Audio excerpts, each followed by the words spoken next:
Like it's Heaven at 7 or something, is it? We can't With see Whisky live. Heaven at 7. We can't see it live at 5, unfortunately. Yeah. Can't do live at 5 because we're not on at 5. We can't do live at 7 because it doesn't sound right. With Whisky Heaven at 7. How about that? Yeah, that sounds perfect. Yeah, we'll go with that. We've got a new tagline just in time for our last show. How about that? Well, not the last show, just the last one this year. Yeah. So welcome along, guys, to our Blether with. So you might have noticed from last. Well, we cancelled last week, didn't we? We had to pull out last week. Kenny had to pull out. Yeah, he was off to Budapest. I noticed he's off to Nuremberg today, so he's a well travelled chap. But I man to travel a lot. Yeah. Good evening, Phil. Nice to see you on. I'll apologise just now if there was anyone who jumps in maybe a little bit later who's expecting us on at 8 o'clock. I don't know what happened with your advert, Russell. If anyone else got a message saying that we were going to be on at 8 o'clock, because my screen certainly said 7. 8 on mine, but it's a little bit bizarre. The joys of technology. It might have been because Russell's up in Fogey, which isn't his own time zone, so it might have been that they expected him not to be able to dial it. By the time the dial-in comes up, you must still be in dial-up. Are you there? You've got to send a telegram to the to the central exchange to put in a request for the dial-up. Yeah, so I sent it away last week, so that's fine. Yeah. So Phil said that he saw. Phil got 8 o'clock. That's weird. Good evening, Darren. Ross, nice to have you along. So not only did we not make the 8 o'clock, but we're 7 o'clock. It's always going to be 7 o'clock unless we advertise specifically different. Our original guest, Connal, is not able to make it. A couple of reasons, but we are delighted to welcome along Graeme, who, by Connal's own words, has better banter anyway. So we are looking forward to that. That was slightly different, I think, was what Connal said. But oh, was it different? No, well, I think Connal was kind of admitting that he normally speaks some sort of farmyard manure himself, so we're better off with the. I think it was if it's 8 o'clock where you are, Russell, we can use the pish word. I think pish was the word. Indeed. So Connal saying his own banter's pish. Yeah. So hopefully we have some good blether, good chat. We might delve into a bit of a haver later on. But so we have Graeme, who is we'll find out all about Graeme in just a second. Russell, I'm going to take a punt. You're on the old dancing man. The dancing man. You've got a much fuller bottle than me. I've got I had a couple of friends around on Friday night, and the bottle, which was a lot fuller than your one, was disappeared. So it was a last-minute grab as I left the shop this evening. It was like, God, I had to get a new dancing man. So back in, grabbed it. Remind me to get Annette to charge me for it tomorrow. You're in tomorrow, aren't you? I'm in tomorrow, so I'll charge you for it. Awesome. Okay, good stuff. Right, guys, we're heaving already. Let's bring Graeme in, and as usual, the drum roll for us getting the. Here we go. Hello. Graeme. Nice to meet you, gentlemen. You all right? Very well, thank you very much. Yeah. Thank you for having me. Thank you for kind of coming in a little bit last minute and filling the void. I'm sure nobody is too upset that we've got you instead, and we'll be talking all things Graeme Mackay. We shall find out, eh? Well, for those of you that know myself and or Connal, you'll know that we're actually only 1 year apart from the same school in the same town. So you've basically got like for like swap here anyway. Well, you're actually the same people. You just put on like a swimming cap to be Connal. I honestly thought that's what he was going to say. We are actually the same person. Connal's the one in the swimming cap. Yeah. Tell us what you're drinking tonight, Graeme. So I thought I better not be that guy who only drinks his own stuff, to be perfectly honest. So I'm glad to see that you guys are doing my job of drinking some Adelphi for me.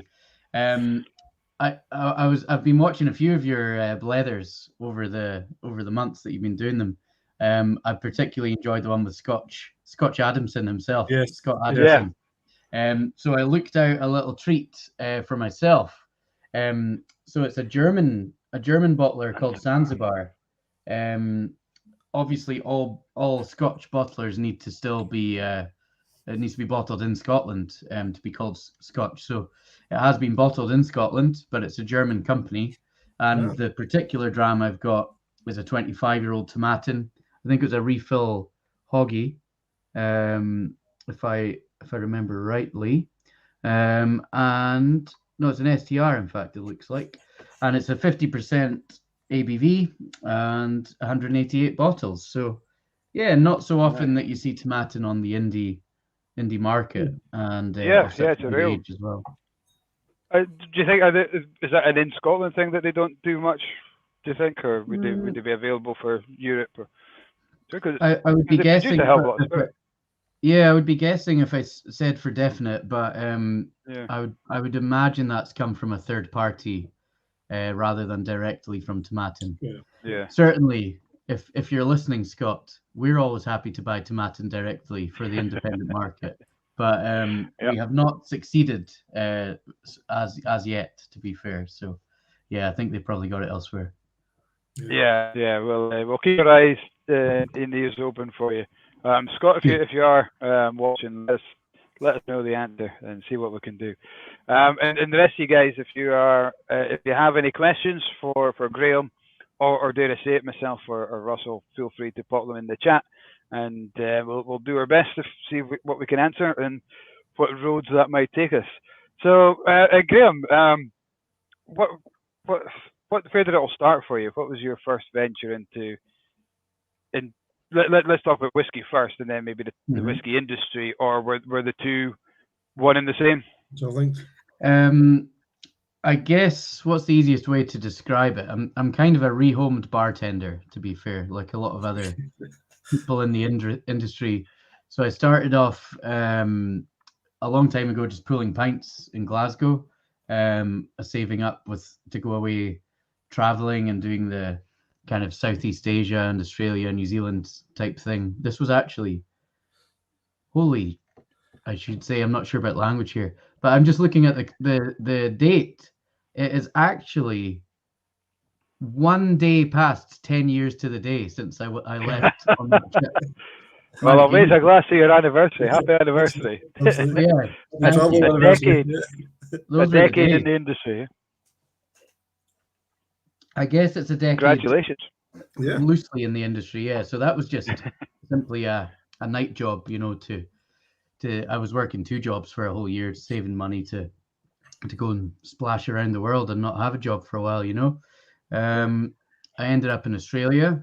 I ended up living in Brisbane for a little while, which actually Connal did too. As the night goes on, I can tell you a lot of the spooky similarities we've discovered about our own kind of journey into the whiskey world.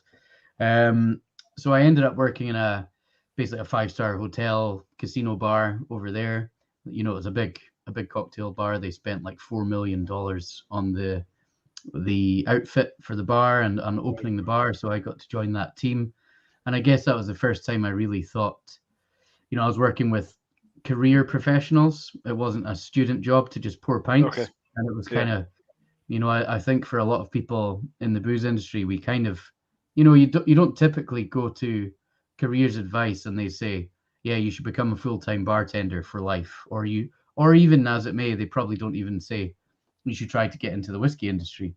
Maybe more so nowadays, you could argue, but certainly a lot of people in my experience, a lot of my colleagues and pals in the industry didn't come in here by design. We just we fell into the lap of it and made the most of the opportunities that were presented for us. So I started off in the Australian bar.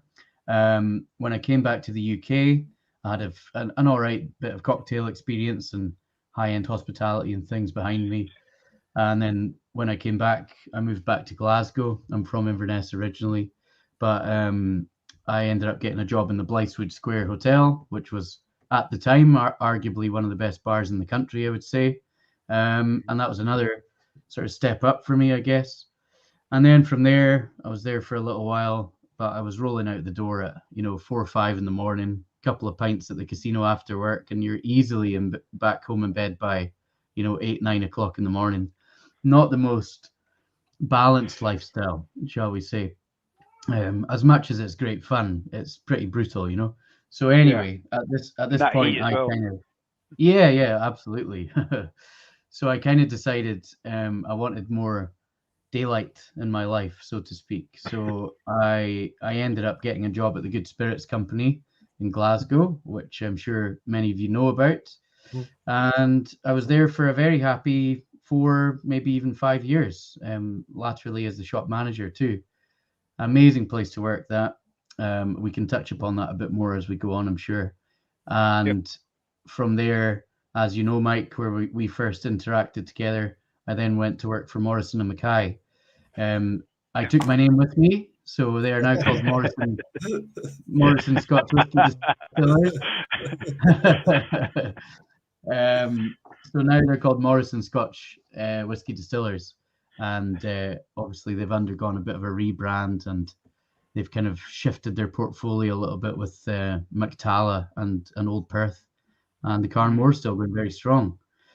And then I would say probably 14, 15 months ago now, I jumped ship and joined Adelphi and what was soon to be Ardnamurchan. So yeah, it's been quite a circular journey, not a direct straight journey, as I've said, a lot of people don't tend to do that. But I would, hand on heart, I would say I'm in the job I want to be in for the foreseeable future. I really, when I go to whiskey festivals in the recent kind of months, I look around the room and I genuinely can happily say, and I promise it's not the brand man speaking, I genuinely don't think I would rather work for any other company in the Scotch whisky industry at the moment. So I really am delighted to be doing what we're doing. So yeah, it's good fun so far. What was the draw to kind of Adelphi and Ardnamurchan? Because your Morrison Mackay had that kind of same setup where they had their own distillery in the make it, or maybe a year behind, I think, maybe what Adelphi are in terms of spirit. They had the independent bottling range and they had their own kind of brand. So what was it? So two very similar companies in terms of setup, I suppose. What was it that pulled you to? Is Connal that persuasive? Is he the? He's a bully. Yeah, I don't actually. He's got a gun to my back at the moment. So no. In all honesty, I was very happy doing what I was doing with Carnmore, and as you guys know, they've got an access to an incredible inventory of casks there. And to be totally honest, the sort of casks that Adelphi would dream of buying nowadays, Jamie Morrison has really worked hard to build up an incredible stock list there. Yeah. It really came down to a little bit of work-life balance. I live in Glasgow, as I say, and I was driving to Inverurie almost every day, there and back. So it was, on a good day, it was, an hour and 20 minutes each way, more like an hour and 3/4. So it's quite a long commute. And to be honest, the opportunity at Adelphi presented slightly more responsibility, as simple as that. So I've now got, I was almost entirely dealing with the UK. It was a varied role within the UK, but I wanted export experience. My ambitions long term were to do more overseas work and more managing of export markets. And put simply, I'm not certain that was going to happen at Morrison Mackay. It's no disrespect to them. That's just simply the way that we were, operating there. I was in the UK and I was probably going to stay there. So Connal spoke to me, sort of reached out a little bit, and we had some chats behind the scenes, and it became apparent that if I did come on board, they would need some help with export as well as the UK. So yeah, it ticked a lot of boxes for me. And also I work almost entirely from home. Our Adelphi base is in Maryhill in Fife. I recently moved house, so I'm now in North Ayrshire. So I've actually doubled the commute for myself when I do have to drive. Further and further south. Which was clever, yeah. So, but frankly, Ardnamurchan Distillery ain't near anywhere, so it doesn't matter where I live to work there. So yeah. it's worked out nicely. That's me just been in it over a year, but as I say, I'm really enjoying it, and I find my experience with Morrison Mackay is what's allowed me to get this job. There's no way I could have walked in the door at Adelphi without the decent varied experience I got at Morrison Mackay, certainly. Awesome. Yeah, good stuff. What beer are you on? Just notice your palate cleansing. Yes. Is that a stout or a I'm porter? having just a classic little Guinness. Classic Guinness. Yeah. You can't beat the classics, can you? So I'm an Inverness boy as well, Graeme, but I was there a lot longer than you were. And I left a long time before. I left a long time before you were born. I'm pretty sure. I saw you mentioning that on Scott's discussion. Actually, Yeah. Strathconnell, did you say you were from? Strathconnell, yeah, Scotland State, yeah. Yeah, cool. Long time ago. What was it that brought you down to Glasgow then? Was that like uni or was it work or? Yeah, simply university. 2006. I studied and did not graduate, I should say, events and entertainment management. So, in a previous life, I used to work at music festivals, and I did stage management and artist liaison jobs and things like that. And I also ran a very small events company for a few years with some of my colleagues at uni, because it was a very work experience heavy course, so naturally we started putting on our own events, comedy gigs and music gigs on the local scene. And yeah, it was good fun for a few years, and for some time I thought that's what I was going to do, really. And then it didn't all transpire as that way, as life does. And to be honest, when I was at uni, that's where I've met my now wife Abby, who was the person I went traveling away with. So 2006 was a big year for many reasons, but that was the beginning of the journey we're still on, I guess, in some respects. But I've never gone back to Inverness full time. I've lived abroad for a little while, but I've lived in the Glasgow area since 2006, on and off. Yeah, you've probably come back into the entertainment industry, because I think whiskey's so much more now than a drink, isn't it? There's events and there's Paul Dempsey did a similar thing, didn't he? He was in the music industry as well, wasn't he? In his early days. Yeah, he was he worked with Jägermeister for a very long time as their music guy. So, and Paul's also just generally an absolute music fiend. So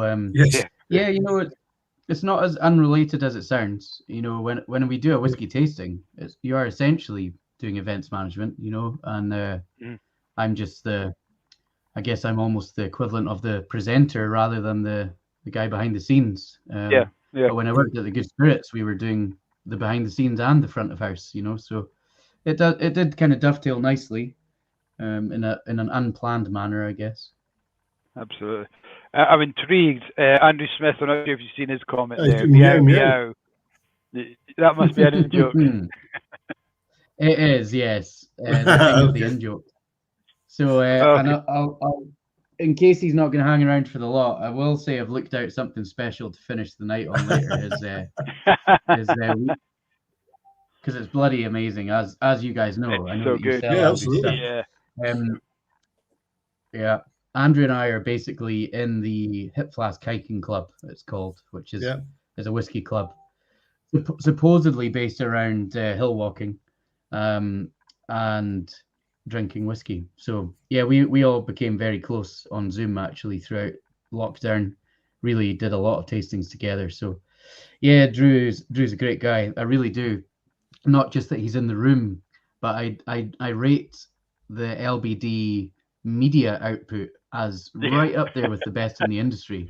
It's amazing for essentially two blokes, but their stuff looks absolutely wonderful. So the liquid is pretty damn good too. He gave me a bottle of his Calvados, which was much appreciated, and I was blown away by that actually as well. So I think their production value in the videos leaves something to be desired, but the idea behind it, the stories, and as you say, they back it up with a fantastic liquid as well. The video for Alpha Strong was very professional. I thought they must have blown the budget in getting Big Al along to do that one.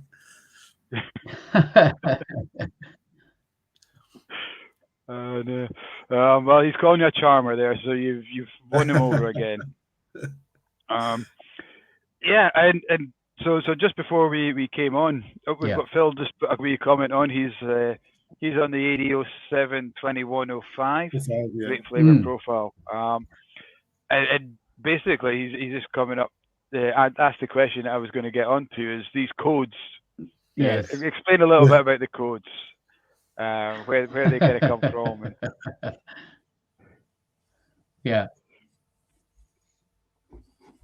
Are you allowed to explain where or the idea behind the codes, or what they stand for? What's the it's not just a Very date, nice. is it? Mm-hmm.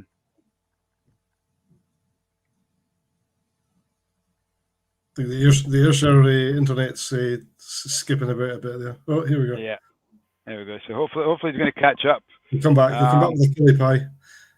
Yeah, the hamster turning the wheel is going off for a tea break. So just that was full with his codes. That was clearly the wrong question to ask. That was. So I'm not sure, Phil, if that question was intended to stop the chat early, but we'll carry on. We'll keep going. Hopefully he'll reconnect. So for those who working, Mike? Not yet, no. I know you've been down. Yeah, I was down there last week. It's a long drive. It's fantastic. It's not as long as going to Morven to Nicknean, of course. That was even longer. But no, it's a brilliant drive. The day I went, my car was broken. Here he goes. Sorry, guys. I should. That's all right. That's okay. We wondered if Phil's question about codes was that was Adelphi kind of cutting the line. They were like, yeah, that was them saying, "Oh no, he's going to go off script now." So, I've set up a mobile hotspot on my phone because my internet is pretty dire. So, let me know if that seems better or worse. You're already coming through a lot clearer. Yeah, seems good so far. Absolutely. Right. Well, so we'll I hope think that it keeps working. Yeah. And next time you don't want to answer a question, Graeme, just say. You don't have to leave.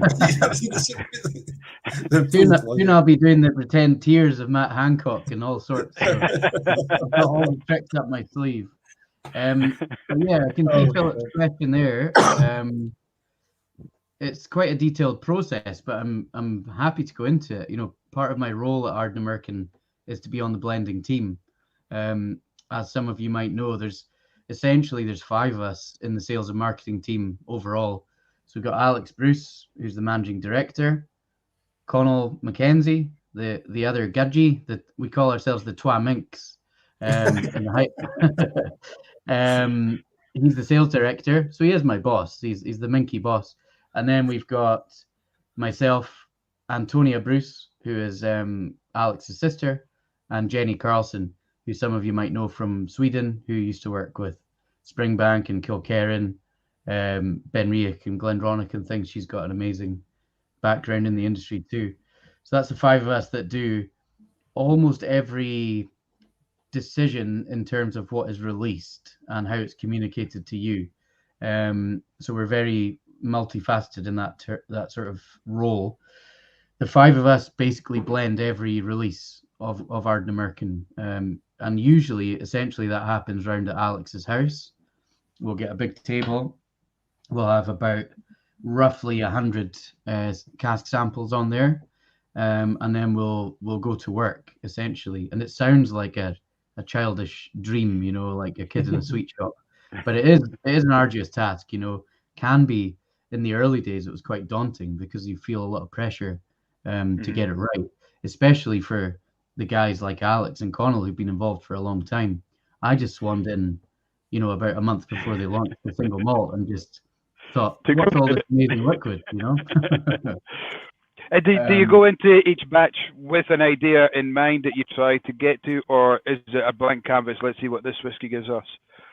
So we want to, as far as possible, replicate the previous batches, but not to an indistinguishable degree like you would find with a sort of global mainstream blend, where you'd be doing very well if you could tell the difference between 2 batches of Johnny Black or something like that, you know. With Ardnamurchan, as you may well know, there's batch variation, and we embrace that. We're quite happy with that. But we want it to be in the same ballpark. It should all have the same DNA and hit the same, you know, flavor points on the compass, I guess. So what we do is we have the same recipe, you know, so the core range is 50-50 peated and unpeated spirit. We do 6 months a year at the distillery of each. And then in terms of casks, 65% bourbon, 35% sherry. And typically the early ones were 2014, 15, and 16. The distillery was just only went into operation in 2014, I should say. And then when we made the first one, that was more of a blank canvas, but we had an idea of that sort of ratio. And the first one, we basically made 3 prototype blends, and we just labeled them ABC, and they got given to the likes of Charles McLean, Dave Broom, all of the production team, both in Fife and at the distillery. And we basically just got feedback and said, simply, which one do you like the best? You know, which one would you release? And about 80-90% of the team chose the same one, which is a good sign. And that's the one we bottled first off. And then going from there, we're essentially just building on that. So as I say, we're quite happy if it tastes different and almost sometimes markedly different.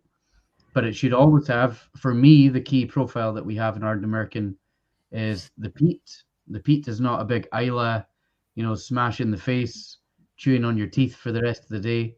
It is bonfire embers. It's more, it's not got the medicinal whack of Isla, you know, it's more like a Highland peat. Yeah. It's more like, you know, if you've been beside a bonfire the night before and your clothes are reeking with smoke, that's the sort of smoke that you get off it, I think. Fruit is very key on Ardnamurchan, I believe. We talk about things like strawberries and black pepper. It does definitely have a peppery sort of tingle to it. Oiliness is very key. We want it to have a very oily, mouth-filling texture, something that will cling to the inside of the mouth well. We do help that by using Golden Promise barley 1 month a year as well, which does definitely amp up the oiliness.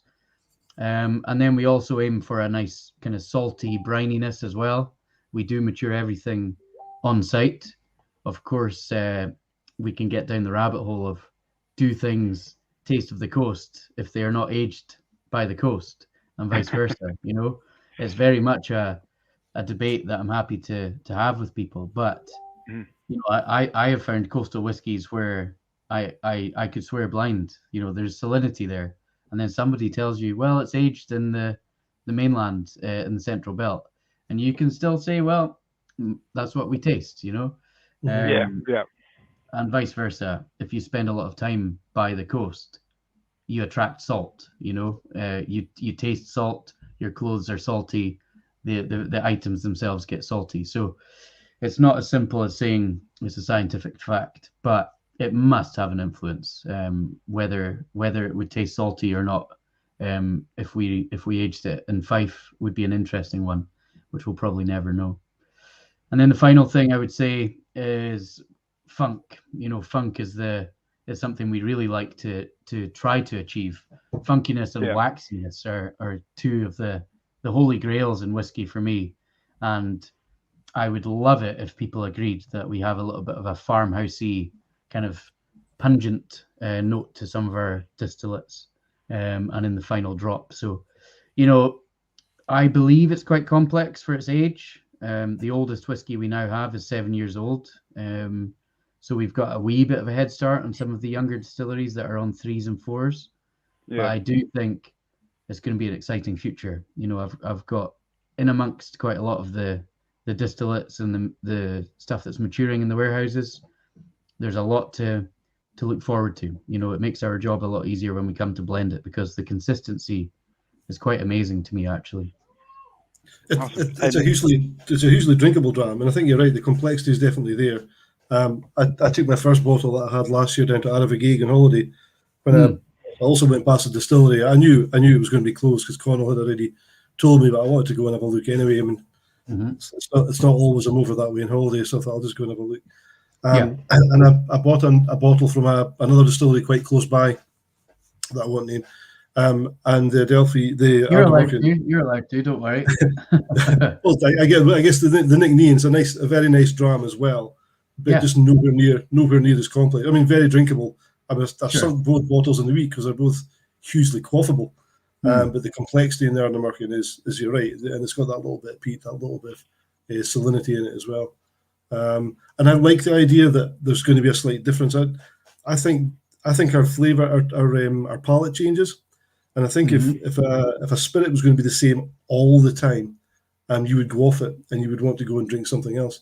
I think if a distillery is producing something that's got slight differences all the time, it's keeping your palate interested as well. So I kind of like that idea. There's going to be slight differences. Good.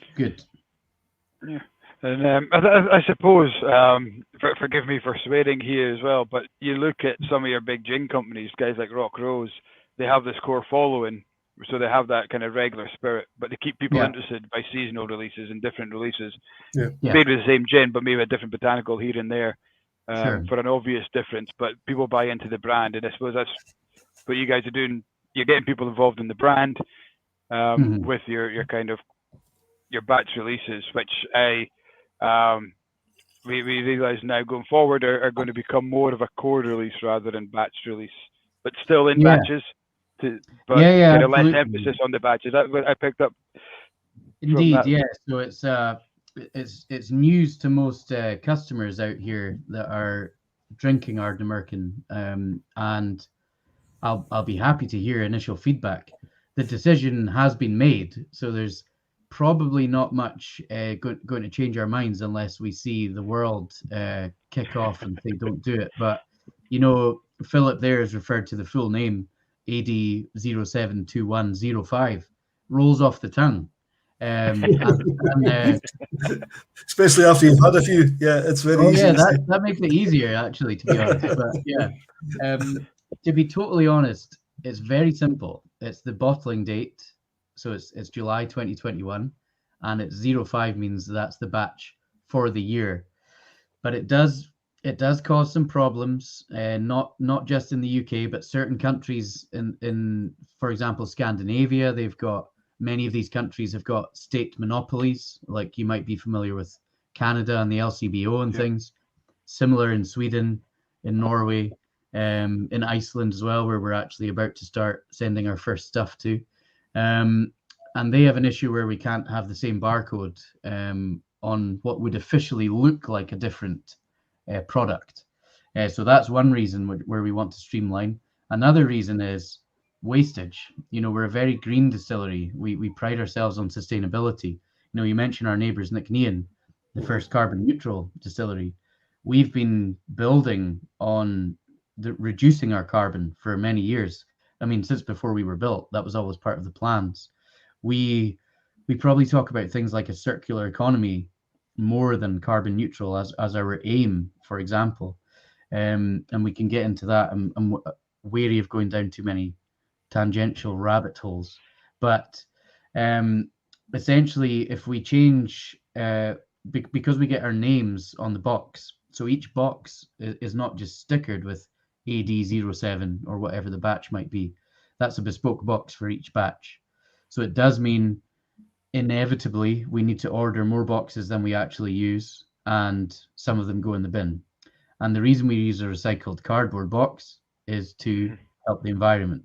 And if we then throw that straight in the bin, it kind of cancels that part out, doesn't it? So we think it'll simplify things.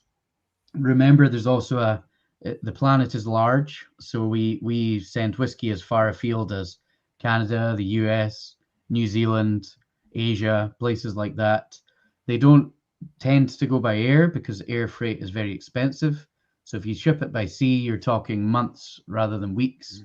So for example, South Korea, which is one of my markets, they only just received AD 0421, which was bottled in April. And that's not even hit the shelves in Korea 6 months later. So too much detail probably for the average punter, but there are many reasons. And I think it's good on a chat like this when we're not, doing a 15-minute brief chat where we can actually get into some of the operational details the less glamorous things that actually have an effect on our decision making.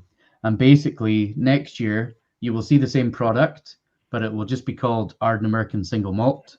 AD 1021 is the one that's about to come out, and that will categorically be the final single malt, core release, which will have the numbering system. However, because I can feel all the whiskey geeks in the world sitting bolt upright just now and saying something terrible is happening. There, of course, if you don't know, we use blockchain technology, and we have a QR code on the back of every bottle that we release, and this allows you to scan it with your phone and see a huge amount of production detail about what we do. So this will still remain the same. So you can pick up a bottle from Mike's shelf, you can scan it, and you can see, oh, I've already got that one at home, or it's the new batch, I'll buy it, whatever you might like. So I think you'll still see the full commitment to quite extreme transparency, but it will, it's part of building the brand, in all honesty. I think I'm quite happy to admit we maybe got that one wrong. Some people, feedback-wise, have said it's a bit confusing. I can appreciate that might be the case. And I think it's just going to be easier for us to focus on just Ardnamurchan as a single malt brand, growing from just one whiskey. Then we can pepper it with single casks, special releases, different things, So we'll build the range from there. It's a tricky one, a lot of information, because you're right. Sometimes it is too much for some people, but I guess you can, as a punter, if you like, you can build your way into the brand. But a couple of things that you said are interesting. Picking a bottle off the shelf is maybe something that doesn't happen very often, because they very rarely, very true. They very rarely reach the shelf. And I'm not sure there's many average punters are into Ardnamurchan. I think it is absolute geeks that are completely fascinated by it. So I would imagine that most people must be interested in the information. But I think so. You just stay. If it's too much, you just take your time with it, and just enjoy the spirit first and foremost. Yeah, yeah, and I think this is the Adelphi influence on Ardnamurchan. That's what's allowed us to build such a crazy demand from the get-go. To a degree, there's been murmurings about Ardnamurchan is doing some cool things in the background, and obviously we've released the AD Spirit in previous years and given people an insight into it. People have been visiting, people have been buying casks and tasting the liquid. So it's been building up a nice little kind of background noise as it was. But I think when people thought, if they're applying the Adelphi approach of kind of quality and strict, we won't put our name to something we don't like, then it had a lot to measure up to. But by the time it came out, that demand was at fever pitch, and it's been quite unbelievable, because this is not a tiny distillery. It's not a tiny whiskey. We aim for this to be at the very least a medium-sized global whiskey. We have no bones about that. We do 20,000 bottles per batch now. We've done over 110,000 bottles of Ardnamurchan since we launched now, including all single casks and things. It's no Adelphi single cask 200 bottles at a time job, So you're right, Russell. There's a huge amount of the demographic, which is the converted, the whiskey geeks, the people far down the whiskey journey. However, if we are going to sustain 20,000 bottles every 3 months in over 24, 25 markets and growing, then we do need to start appealing to other people in the whiskey world too. Was it always a conscious kind of goal to reach that kind of level where you were producing, or you had enough stock, you were able to select from enough stock to be able to kind of merge this individual batches to one brand? Or was it something that came later where the team thought, these batches are not working the way we want it to, let's shift and make something that does work for us? Yeah, the genuine truth is it wasn't the plan, and we've only kind of actioned this plan in the last 6 weeks, to be honest with you. We've been monitoring it very, very closely. As you know, in the UK, we distribute our entire range ourselves directly, which is it's a lot of work. We've got probably over 100 retailers of Ardnamurchan nowadays. At Adelphi, we restrict very carefully. You know, there's probably only Yeah. 20, 25 Adelphi stockists, but Ardnamurchan is growing really fast. You know, it's just me, Connal, and Antonia who do all the invoicing, all the allocations, all of the we input the orders on the system. We do the social media, the newsletters. We do almost everything in terms of when the bottle's ready to go, actually sending it out onto the shelves. A huge amount of that work is the sales and marketing team. So that does allow us to monitor feedback very much more directly. We can keep an eye on sales. We can have a constant communication with people. As you know yourself, Mike, personally, I like to visit people face to face as much as I can. Yeah. It's not been possible in the recent world that we live in, and that's obvious, but we like to try and keep up that personality where we can, because that's where we build long-term relationships, you know. But yeah, essentially that's made it easier for us to monitor feedback, and because we're a small team, we can be very reactive. So the decision was made relatively late on that, you know what, one of these issues we could probably just say that's fine, but these are starting to build up to be a few things where I think it makes sense to now go in a slightly different direction. Yeah. Has it got Ross Jolly coming on? Just show it off now. He managed to get Oh, 2 of the Paul Lowness. Oh, a couple, eh? You'll be very jolly. I know. I'm pretty sure he's been dying to tell somebody that he's got 2 of them. Waiting until tonight. So well, Ross, feel free to swing in past the shop. Where is my finger going? I'm mirrored here, so yeah, over behind me here, I may have put up a couple of nice Ardnamurchans that have not yet opened as well, because hey, I get to buy some too sometimes if I'm lucky. And you mentioned 7 years now is your oldest whiskey. Can we expect a 7-year-old anytime soon? Are we? You can, yes. Wow. If you live, I'm afraid to say, Jeremy, who I think lives in Norway, if you live specifically in the UK, we are going to be finishing the year with a single cask Ardnamurchan exclusively for the UK. So that will be, it turned 7 years old on the 1st of November. So we waited until that long to bottle it. So we will be pushing it to get it out in time for it not to be a huge pain in your arse at Christmas time, to be honest. But it's a first fill sherry butt, so we hope it'll yield 600-ish, which in Adelphi terms will be a huge amount, you know. But for Ardnamurchan it won't be so much. But I should qualify it and say, you know, we do, because every time we post about an exclusive somewhere, someone else pops up and says, "What about me?" And that's fair. I understand that. But we do exclusives for lots of countries, lots of the time, you know. So I was just in Denmark a few weekends ago. We did a Danish exclusive for them. We also have exclusives on their way to the Netherlands and Sweden.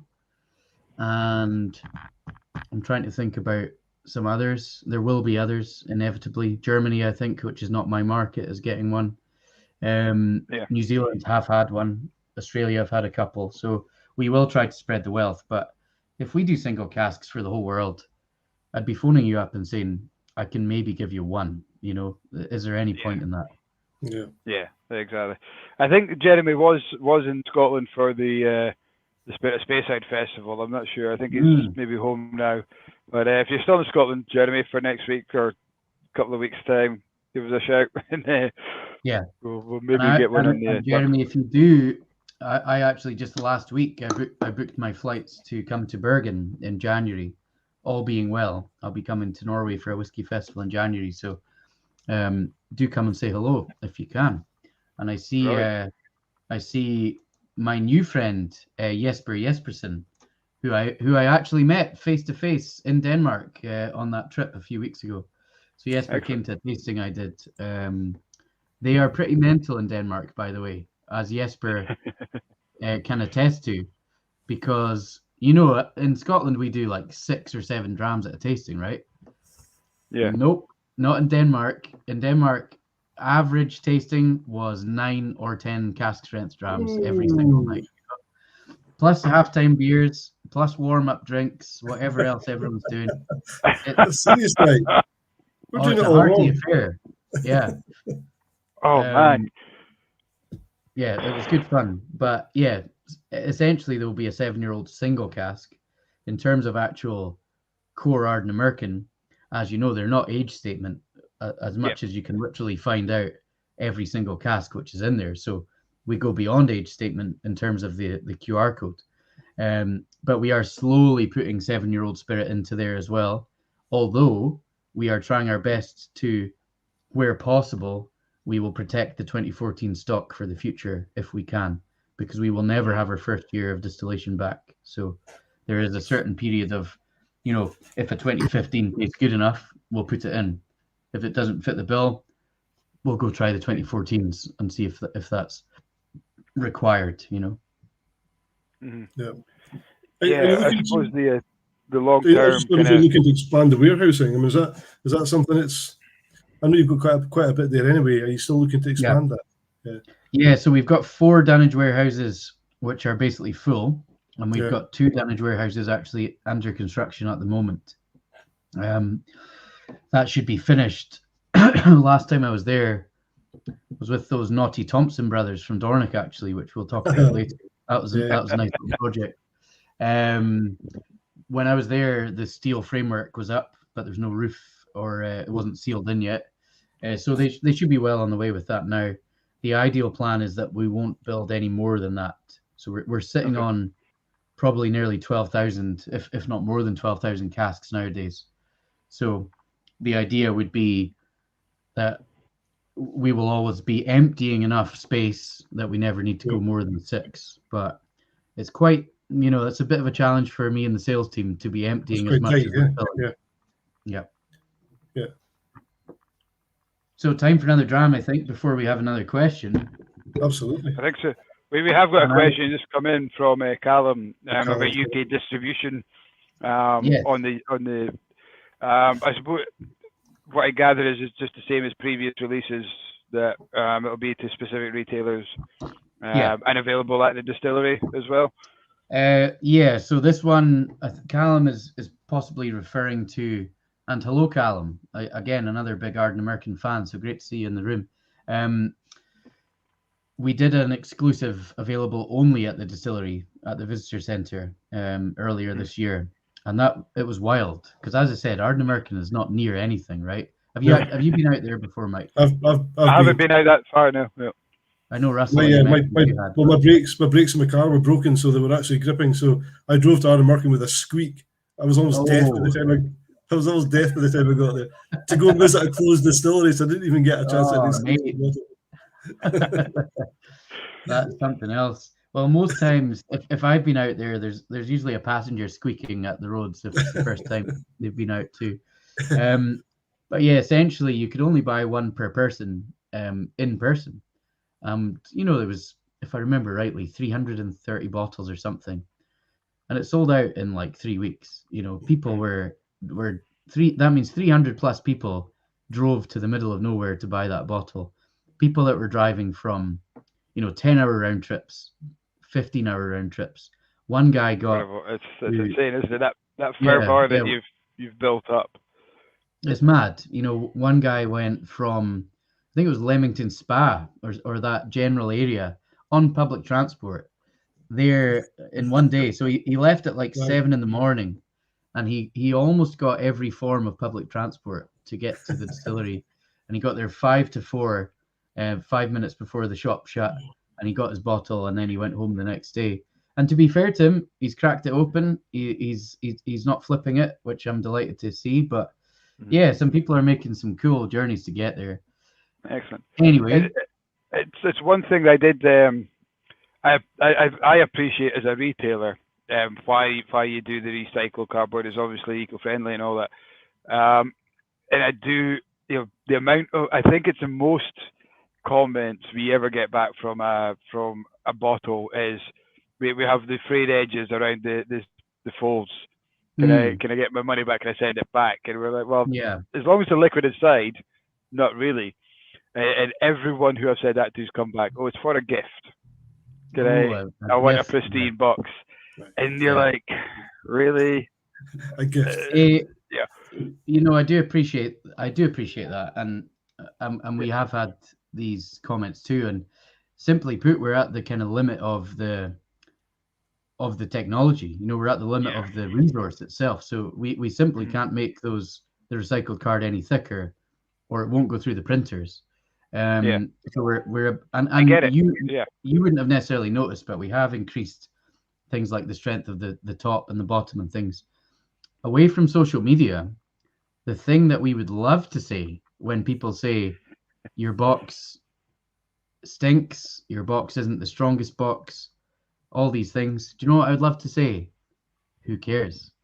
But we don't say that. Want to drink it. Well, we don't say it in public because it's a slippery slope to get down to start to judge people, and there's a balance between customer care and what you really think, I suppose.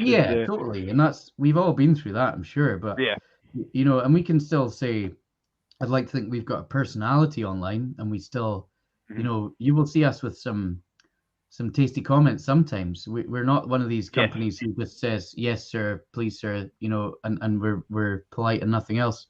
If somebody deserves to be called out, we will still do that, but we're not going to go pick fights when we don't need to. But we've tried to get the communication across over the years that for us the box is a decorative item.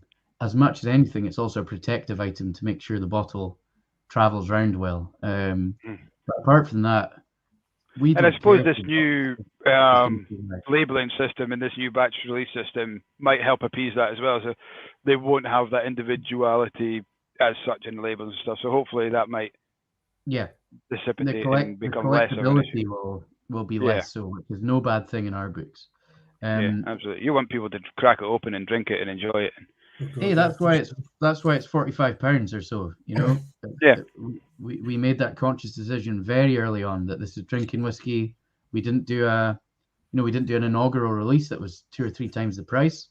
We chose to just do these prices. Even the single cask, which is coming out, we hope to see that on the shelf for under £90 a bottle, because at the end of the day, it's still 7-year-old whiskey. It doesn't really matter. There's got to be value there.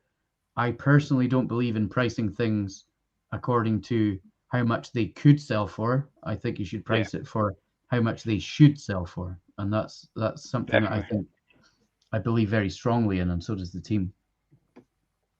Awesome. It must be. I guess just sort of thinking about some of the brands that are out there that people are sort of struggling to sell and are having to push and are having to say, "Come and try our whiskey." I mean, you guys don't have that problem at all. I mean, you're basically holding people back because they're all wanting to taste. So I mean, we've been very lucky. I think it is slowing off. It was always going to slow off. It's inevitable and that's part of it. We have plans in place for how to keep up the demand after the mad novelty wears off. There's always a new kid on the block. It's a busy time for new distilleries. Many of them, I should say, making amazing whiskey too, and actually many of them pricing it at a decent price point too now. I think when we first hit the scene, I would never disparage anyone in public, but it made our lives easier that some other new distilleries had come out over £100 a bottle, and naturally were a bit younger than us. So we weren't reacting to that, but it just worked out naturally that we looked very well priced compared to some higher offerings. So that's fine. But the demand will slow, but now it's about communicating to people that it's not a novelty. It's about coming back and buying it time and time again. It's drinking whiskey. We want you to think it should belong in your house at all times. It's a compulsory purchase almost. You talk about the bottle on the shelf, and it's one of these things that when you work in a shop, you want to be able to sell a whiskey. We've never had the chance to actually sell a bottle of Ardnamurchan yet because it's gone. It comes and it goes. It's going to be nice to have that conversation and actually get a few bottles for myself as well. But it's been nice to have that conversation with somebody about actually selling a bottle. And I kind of look forward to that. I totally agree, and I think for us that's at the end of the day, people have had it quite easy in terms of selling Ardnamurchan and Adelphi. And yes, I'm sure you've had headaches and your phone has been going off the hook, and you're thinking, if another fucking guy from Germany, if another guy from Germany phones me and asks me about the Paul Lanois release, then I'm unplugging this phone. But we like to think that's a nice headache. But long term, it's going to be great. We want people to be be introduced to this brand. We want to help out by doing tastings and giving you guys some tasting stock, and doing all the traditional things that we can do to support independence. And that's one thing that, just to go back to Callum's question, is we are not selling this exclusively at the distillery for that very reason. We don't want to. It would be easy for us to sell all of these in-demand stuff at direct to consumer, but then we're cutting out you guys. And independent retail is what built Adelphi. It's what will sustain Adelphi long after the flippers have disappeared. So and obviously my background is in the same world too, but we feel very, very strongly about supporting independent retail. Obviously we deal with some larger companies, but by and large, it's 95% plus just independent retailers, bricks and mortar places, which are servicing the local economy as well. So it's a hugely important part of my belief system in the whiskey world, but it's also a hugely important part of our success, because you guys, you do the job of selling it. It's something we made a conscious decision of this year as well, is any kind of release that we expect to fly within the kind of minutes of hitting online, we're going to split and just have kind of 50% on the shelf and 50% online. So exactly that. The locals are going to get their hands on it as well. They can walk into a shop and buy it rather than having to fight the bots and then everyone. So it's music to my ears. The guys at Dornoch, Simon and Phil. Yeah, I'm probably letting. They talk about everything too, so I'll talk about stuff. It's not nothing official, but they've talked about attempting to do an offline exclusive in the future. And so when they came out to our distillery, and just to go down that rabbit hole very, very quickly, you guys might have seen, but we were very happy to do this cool collaborative project with Phil and Simon from Dornoch Distillery, where we basically did a blended at birth program. So we got Phil and Simon very regularly use a company called Crafty Maltsters, and they specialize in small scale, often heritage crops of barley, which are long fallen out of use, and they're bringing them back. And it happens in the food and drink world a lot, particularly with chefs and things. They're bringing back old varieties of rice and vegetables and grains and all this. It's happening in whiskey now too, and Simon and Phil are at the forefront of that. And we just happened to be guys they liked. Frankly, we kind of piggybacked on it, and they said, "Do you want to do a little team up?" And what we did, without going into loads and loads of detail, was we both got barley from the same field. It is Laureate barley, so it's not an ancient variety this time, but that just happened to be what was growing at the time. We distilled 1,000 litres each, one at Dornoch, one at Ardnamurchan. They sent a big IBC, a big tank of 1,000 litres to Ardnamurchan distillery. They made the journey out to us, and we blended both of them into a tank, 2,000 litres in a tank, and then we filled some casks. And that was it. New makes blended at birth. We will then separate those sister casks. So, for example, if we've got 2 bourbon barrels, 2 sherry butts, whatever it might be, we will send them to their homes. Half of it will go to Dornoch, half of it will stay with us. Then we'll see what happens, 5-10 years down the line. So I really like the fact, again, about being a small team. We can come up with ideas and they happen very quickly. Yeah. We only need to go up one channel to phone Alex Bruce. You don't have to phone somebody in Madrid or Tokyo or whatever. Yeah. Doesn't have to go to 5 committees. You're talking there about the just the whole kind of barley issue, and you mentioned earlier on in the chat about the sort of cask sitting by the seaside and having that kind of saline kind of element to it. We had Mark Rainier on earlier in the year, and obviously Mark's hugely interested in terroir. To to the degree that he kind of upsets a few people. But what's your stance on the terroir? So I'm just opening another Guinness there. Good. And not a terroirable decision. I think you'll agree. No, indeed, that's a fantastic decision. I'm sorry. I'll let myself out. Definitely a terroirable pun. Yeah. So in all honesty, I simply think terroir definitely deserves more exploration, more investigation. I do have my own reservations about it, if I'm being honest, in terms of terroir is a very delicate, very subtle thing that we talk about, and distillation is brutal. Distillation destroys things. Not many things survive distillation. Yeah. Then you've got the added factor of putting them into a cask, and does the cask take over?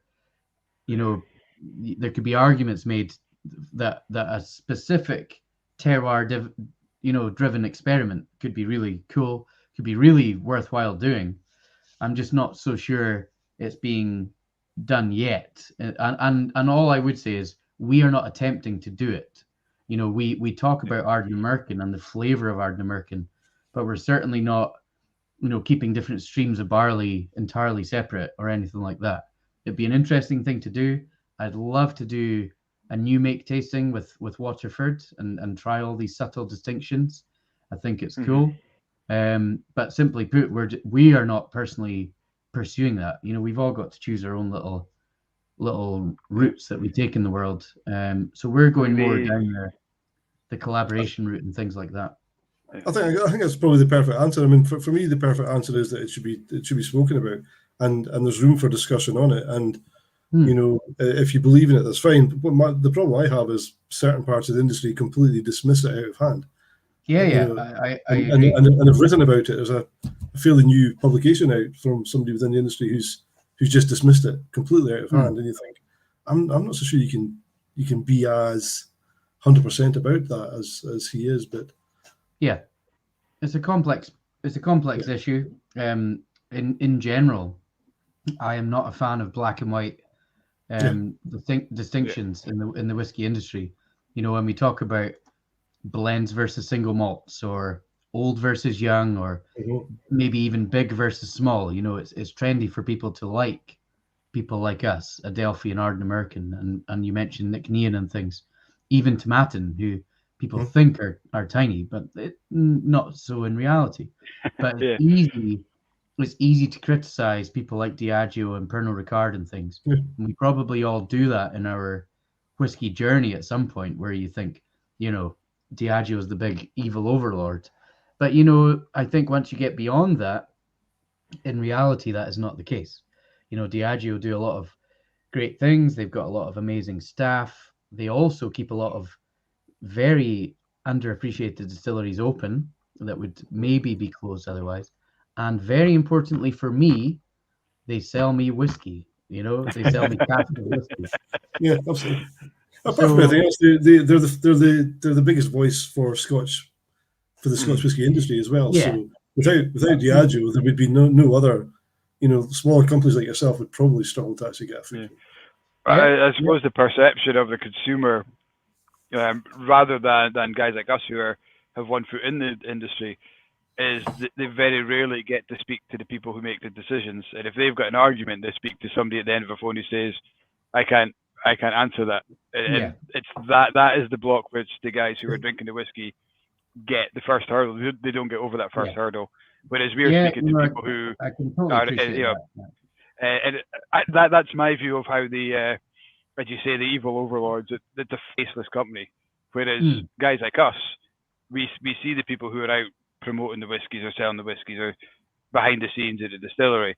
So, if we can help people get in the door that way and just speak to somebody, then that's kind of makes our job a little bit more kind of interactive and a little bit more appreciated, I suppose, as well. Yeah, absolutely. I was watching Scott's chat with you guys, and I thought he made a great point about the kind of militancy of non-chill filtering, natural color, you know, you guys, Yeah. I know Mike in particular, you're very close with Glendronach, and they're clearly getting put through the ringer just now for that recent choice. And I love to stir the pot with people and just say, I bet it still tastes nice, you know. And I really agreed with Scott where he said, you know, for example, right, I'm just going to show off here, and the dram I just poured myself is friends of mine, Ian and Kira at North Star, and that's just a nice happened little to have that number. sitting beside you there. It's a nice little number that's sitting on the bottom there. Look, it's a 36-year-old Milton Duff, which I don't drink very often, but it's a special occasion dram. It's not the sort of thing I have much access to in Adelphi either. But this is not an entry-level whiskey for every person in the world. And I thought Scott made the great point that for most of us, the first whiskey we enjoyed would unlikely have been something niche, small scale, and independent, you know. So there's a journey for everyone. And these people that are just for the first time trying Johnny Walker Red Label, or for the first time going to Johnny Walker Princess Street, they may in 10 years' time become Adelphi fanatics, you know. So we should not disparage that. There's different people exist in the industry for different reasons, you know. I suppose there's the great thing about this whole craft, not quite movement, lifestyle, whatever you want to call it. You know, to me, it started with beer, it moved into gin. Whiskey's always been doing it in the background, and now it's kind of come to the forward as all these kind of distilleries are shouting about how they do their whiskey, as you've just kind of explained to us. People buying into the craft market, they want to know everything, they need to know everything, but they also want to be the best, or seem to be drinking the best, they seem to be drinking the highest profile. I think that whole lifestyle kind of brings out the devil in everyone, where if it's not 46%, at least done chill filtered, minimum 10 years old, then it's going to be crap. And it's like, you know, case in point, I'm going to put that out there and say, absolutely, fantastic drums, empty. Blow you guys away with, you know, try that, do that in a blind taste. Nobody would say that is a young 40% blend. It's got the flavour of something much older, much stronger. We had Mark Thompson a couple of years ago doing a tasting with us, and the experimental series, and everyone was raving about it. They started with a 12. We did the IPA, the Project 20, and the Fire and Cane, the 21-year-old ice cask. And then the mystery dram came out at the end, and that was the favourite. That was the one that everyone kind of really raved about. This must be 30 years old, 25 years old. Oh, it's amazing. Off comes the label. It's back to the 12-year-old. And the faces were just like, really? Well, I've made a bit of a tit of myself, haven't I? Well, that's blind tasting for you, right? Yeah. And blind tasting is something we should all do in life. You know, it's amazing for our preconceptions for that exact reason. You know, and Glenfiddich is a place where many moons ago I did a trip with Grants when I worked at the Good Spirits, and you know, it was me and people like Cameron from the Balmoral and a bunch of people. You know, Archie from Luvians, loads of people that I met there for the first time, and I was one of those militant people that was kind of saying, you know, Glenfiddich's all right, isn't it? You know, we're here for a jolly, but it's all right. And Cameron, who you guys might know is a huge fan of Glenfiddich, genuinely, he said, you're wrong. You know, try it properly. Try it analytically.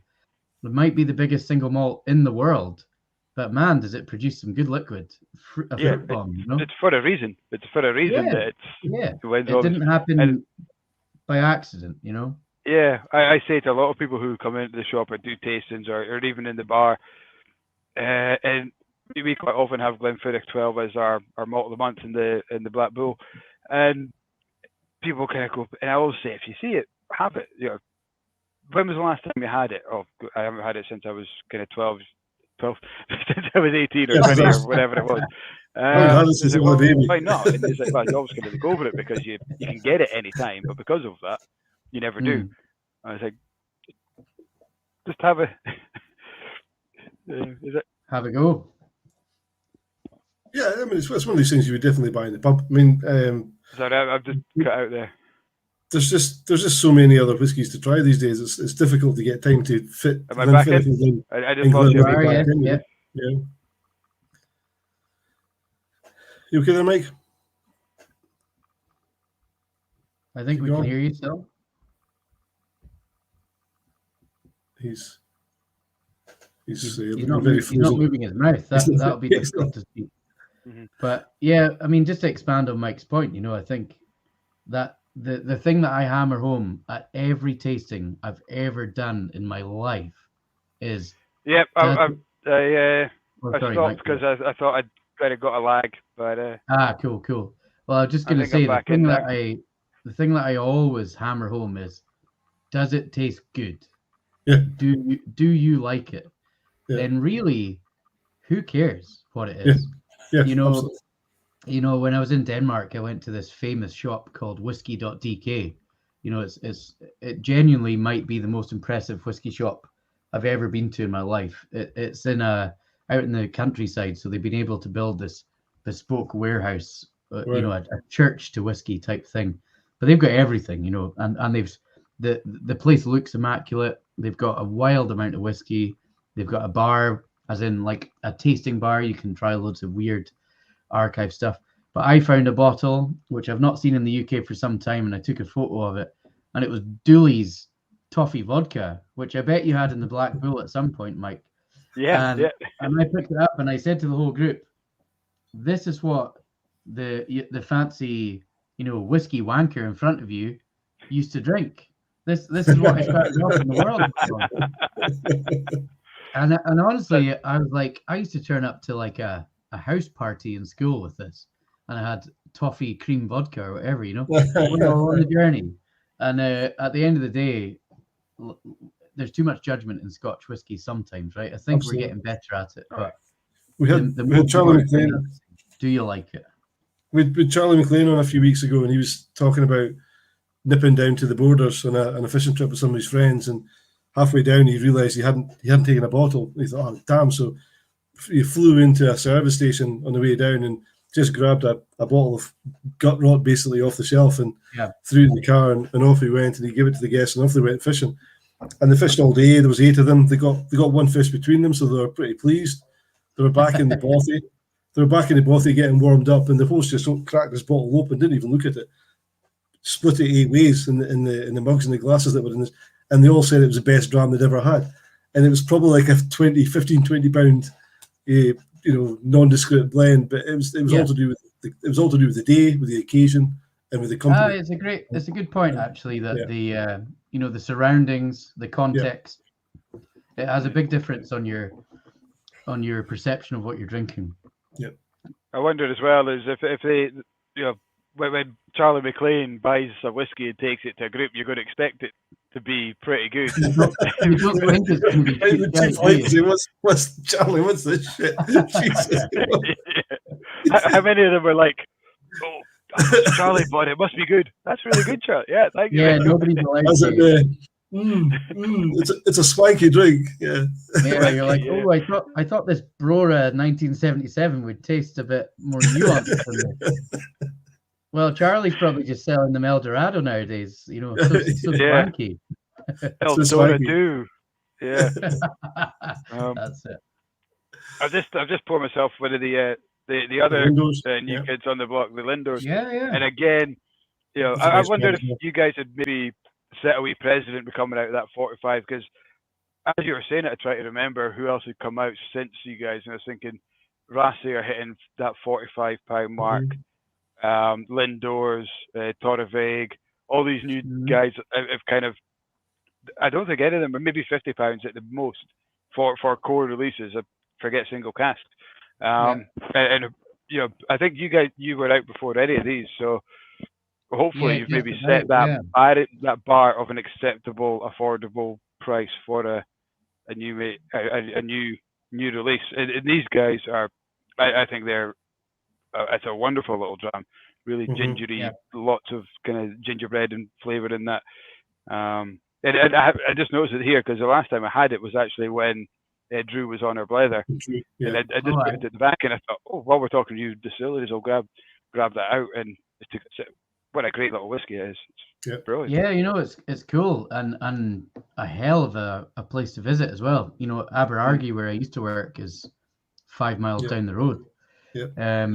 And so I visited there quite early on to try to sell them some indie bottlings for their bar of all places, because they might have been a distillery, but they had no whiskey, so they needed something to stock. And I was blown away by Drew McKenzie Smith was clearly a man on a mission. He knew what he was doing. He was quite focused. Yeah. But the facility is almost second to none. You know, that's not a distillery. It's different to Ardnamurchan. You know, we built a working site which you can visit. Lindor's had a different proposition on their hands, and they had to sympathetically build a building that fit into the surroundings, and they've done that. You know, and you know, in reality, that's the way the industry works. We are all aware of each other at the very least. You know, beyond that, we are probably friends. At the very least, we're acquaintances. You know, usually. So, you know, when we go to London, we did the big whiskey show there. I swapped some whiskey with Murray from Lindor's. We swapped some whiskey with Rassay. We know Bruce Perry very well from Torrevig. When Nick Nean and Torrevig first did a release, we did an official bottle swap. You know, we sent each other our whiskey, and they sent us a bottle of theirs. And you know, we are kind of spying on each other if we're being really underhand about it, but we're just keeping an eye on what everyone else is up to. But we also respect it. You know, there's room for all of us in the world. All of us combined is probably the output of Glenfiddich that you talked about earlier. So there's lots of room there, and it's an exciting time for the distilling world. You know. Have you ever seen one of these new guys come out with something and thought, "Damn it, I wish we'd done that," or "I wish we'd thought of that"? Has there been all the time, honestly. You know what I really appreciated, for example, Torrevig. I really enjoyed their transparency on the label, and so they talked about particularly their ppms. You know, they measure their ppms in grain and in bottle, and I thought that was a nice distinction to make. But genuinely, you know, I'm kind of pally with Matthew from Nick Nean. We like what they're doing. We like what a lot of people are doing. You know, the liquids are almost to be discounted at this point. It doesn't really matter what it tastes like, but there's a bunch of nice people working for decent distilleries right now that are all striving to do the right thing. We do different things. You know, Ardnamurchan is pretty traditional, dare I say, compared to some new distilleries. You know, we do use blockchain and things, but at the heart of it, it's bourbon and sherry cask. You know, and it's there's a bit of collaboration on the side, but we do you know, I guess I should touch upon casks that we've been playing around with, but you know, by and large, we've only had bourbon and sherry in the warehouse, 95% plus. The Paul Lanois was obviously a champagne cask, the mythical champagne cask, but we also do have. So recently we bought 200 Foursquare rum casks directly from the producer, which, you know, I am just a rum nerd as well. I should admit that. And Foursquare for me is the pinnacle of rum production. I don't think there's a better rum producer in the world. So that's amazing. Richard Seal does not sell to anybody, I'm told, but our chairman was on holiday in Barbados, and it was as unromantic as that. They got pished together. They sold each other some stuff. We also bought some Sauternes casks and some Madeira, so that's 200 of each, all being filled with either new make or refill. You know, going in to finish some whiskey and see what it does. So we're of the age now. For us, the approach we did was we've taken 4, 5, 6 years to see how the distillate matures in a narrow field of casks, you know, bourbon and sherry predominantly. Now that we know how it behaves, we're going to open up the doors a little bit, and we'll try the likes of, you know, rum, Madeira, Sauternes. We've got a couple of, I mean, literally we have 5 tequila casks in the warehouse. We'll see what they do. I've got my own opinion on them. I love agave spirits. I'm not so sure I love the idea of agave wood, but we will see. We'd be stupid. Again, if it tastes good, then drink it. So we'll try it. Yeah. But we are slowly opening the doors to experimentation. Whereas I think it'd be fair to say some other new distilleries, and again, I must always say I'm not discouraging this or saying it's a bad thing, but they maybe started off by throwing their spirit at every type of wood imaginable, and then they're trying to work out what one is the best, and that narrows their focus. So, I'm always interested to see what decisions do you make and how does it affect your long-term direction that you take. Yeah. So are you involved in the Adelphi side of things as well, then, with the independent side of it? Yep. So predominantly it's Alex and Connal that do the cask buying, but I do have an input in that. The rum, we recently did a few rums, we did one rum, but we recently purchased a few rums. And I was lucky enough to be kind of, I guess, trusted with the spearheading of that program. So simply because, the first tastings I ever did in the Good Spirits Company were rum tastings. I always had an ambition to lead tastings. And I think, some people out there think, what perverts we are. Why do we like speaking in public? That's an absolute no-no for some people. But I've always been one of those weirdos that kind of likes it. I'm just an attention seeker, I guess.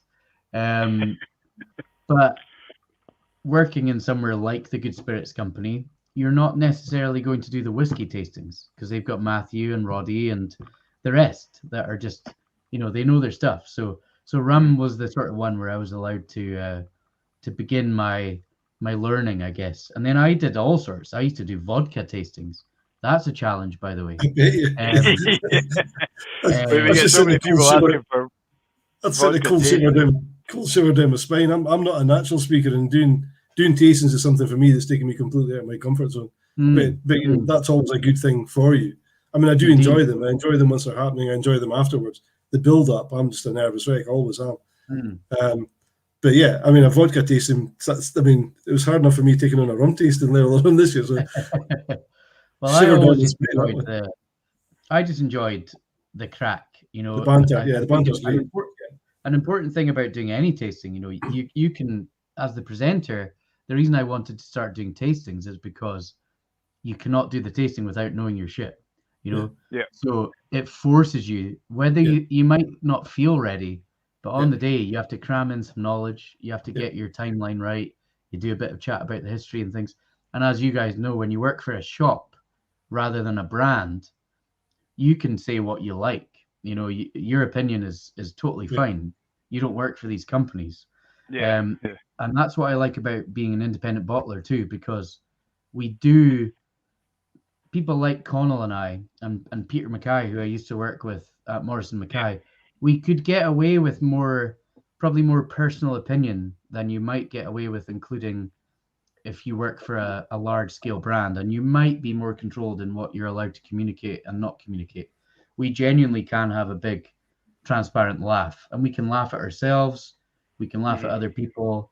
But we can also accept we're not perfect, But rum tastings was the first ones that I kind of did. So that was my first. I wouldn't say expertise. I hate to call myself an expert at any point, but Alex and Connal and myself, the true story about how Adelphi rums have made a return is very simple, and it shows you how reactive we are as a company. So Connal phoned me, and he just says one day, I've been listening to a podcast about whiskey, which is, what's it called again? One Nation Under Whiskey, if you know it. You might. Joshua I've heard of it, yeah. So it's guys in America that do it. They know their stuff. In fact, Joshua is part of our American import team, so he works in the industry, And anyway, he said they were talking about Single Cask Nation. That's the brand that Joshua works for too. And he said they did some rums recently. The Thompsons have done some rums. Berry Brothers did a rum. Should we do some Adelphi rums again? Because we did do 2 rums in the past before I joined. And I said, Yes, I like the sound of that. And then, instead of, as you say, phoning Madrid, Connal says, okay, let me get back to you. And he phones Alex and he says, Graeme and I want to do some rums. And Alex says, cool, sounds good. Excellent. And within 2 weeks, Alex has spoken to a rum broker that he knows, and I've got samples on my desk. And I go into Fife to collect them, and he says, he pushes them over to me and he says, Graeme, you know more about rum than I do. Take them home and tell us what we're buying, And hey, Wow. that's cool, right? It's pressure. Yeah. That's cool, but with a pressure, yeah. Yeah, Alex Bruce is telling me, you've got the checkbook. You need to, obviously, whatever you buy, you need to sell too. But he's saying, go home with these samples, tell me what you like. I've written my notes independently, and we'll meet in the middle, and we'll see what we should buy. So genuinely, between us two, we marked the same on 4 of the casks, and we decided to buy 4. And I actually wanted to buy 5, and I convinced Alex to buy a 5th one. And that was quite cool in of itself, that I had the trust. Then when it comes around to finally bottling it, the first one that came out was a Clarendon from Jamaica, big, stinky, high ester, quite, full of rotten fruit and stuff. I loved it, but it's not everyone's favorite. But it was with anything that we do as Adelphi, it should be a true reflection of that spirit category or where it comes from. So I was like, I'm happy to put that in front of anyone. They might not like it, but I will say this is a true reflection of Jamaican rum from Clarendon. That's fine with me. On the next Adelphi list, which will be coming out relatively soon, we will have another rum as well. So anyway, it's a long roundabout way of saying to you that yes, we do have control on Adelphi, and I personally get to then exercise that with certain projects, But we have a general input in the lot, which is great. I think it's really cool that Adelphi released an Ardnamurchan. I thought that was just brilliant. Absolutely fantastic. That's just being cheating bastards, right? No, I loved it. I thought it was brilliant. It's all about who you know, not what you know. It's who you know. One of the best independent bottler companies releasing one of the best single malts. Fantastic. Well, I'll never say that out loud because that would sound arrogant coming from an employee. But I'm happy for you to say it, Russell. But the real unromantic truth about that is, and here he is himself, Jesper has mentioned SMWS. Essentially, we knew that SMWS were going to sell Ardnamurchan. We sold them Ardnamurchan Spirit in the very early days. So we knew after we bottled our first one, our first official bottling, that they would be allowed to do theirs. So the very simple truth was we wanted to be the first to bottle an Indie Ardnamurchan. We did come up with a very good reason to do it, which was the Charlie McLean birthday. And I have to say, even still, the McLean and Bruce release is up there with some people's favorite ever Ardnamurchans that they've tried. So I'm happy we did it. But that was the kind of unromantic thing.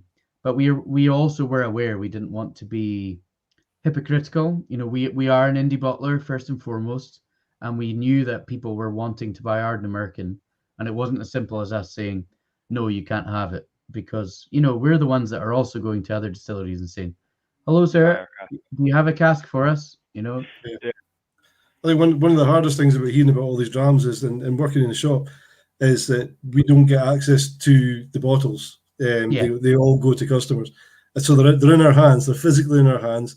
We're putting nice bubble wrap on them, getting them nicely wrapped up, and then sending them away. Never get to bloom and taste them. It's really frustrating. But the question I wanted to ask about with the Ardnamurchan and with the Adelphi is, some of these other younger distilleries, then, are you likely to maybe as Adelphi bottle some of them? Some of the. I personally think this is some of the most interesting streams of liquid in the industry just now. Mm-hmm. And I have to be honest that we've not secured many, but we are always looking for it. We're always talking to people. I like the idea of some of these things being released as an Adelphi something, an Adelphi. And I'm being very hypothetical here. This is not happening, but something like an Adelphi Lindors that you talked about. That sounds quite cool to me. That's exactly what I was thinking about. Yeah. So we will keep our eyes open to it. I don't think many of the new distilleries are actively selling on the indie market. It often happens in the early days, and then they close the doors. I mean, I see Jesper it's like an there. investment scheme kind of thing, isn't it? Where they Yeah. And we did the same. We sold a lot of casks to private individuals too. And I see Jesper is kind of going down the same question, but from the opposite sort of direction. Is will there be more Ardnamurchans? And yes, there will. So we had one of these. Yeah. We did a 5-year-old North Star. We have had certain people that visited the distillery of late that might be doing one. Indeed. We might have mentioned somebody earlier on, I suppose. Yeah. Yeah, so they might do it. There's also somebody who I was buttering up earlier who might be coming to visit me later this year. Yes, absolutely. Someone who even named his daughter after an area of the peninsula that we live in. So this is me really properly going off record whilst being recorded live. But yes, basically the simple answer is yes, there will be more indie Ardnamurchans, but we're not going to flood the market. But also we are in a privileged position where we can work with who we like. So it's not as simple as, hey, we'll sell to everyone. We don't need to sell to anyone at this point. All of our debt is internal. The Ardnamurchan distillery is now paying off its own debts. It's finally taking in some money. It is now supporting Adelphi for the future, but we will continue to sell to people that we want to sell to.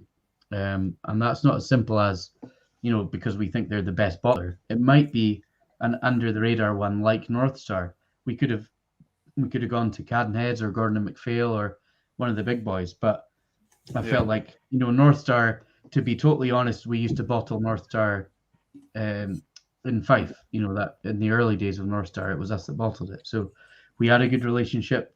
We felt like we owed it to them. And my personal opinion is it can give some people don't sell to indies because you don't have control over your branding at that point and the communication of it.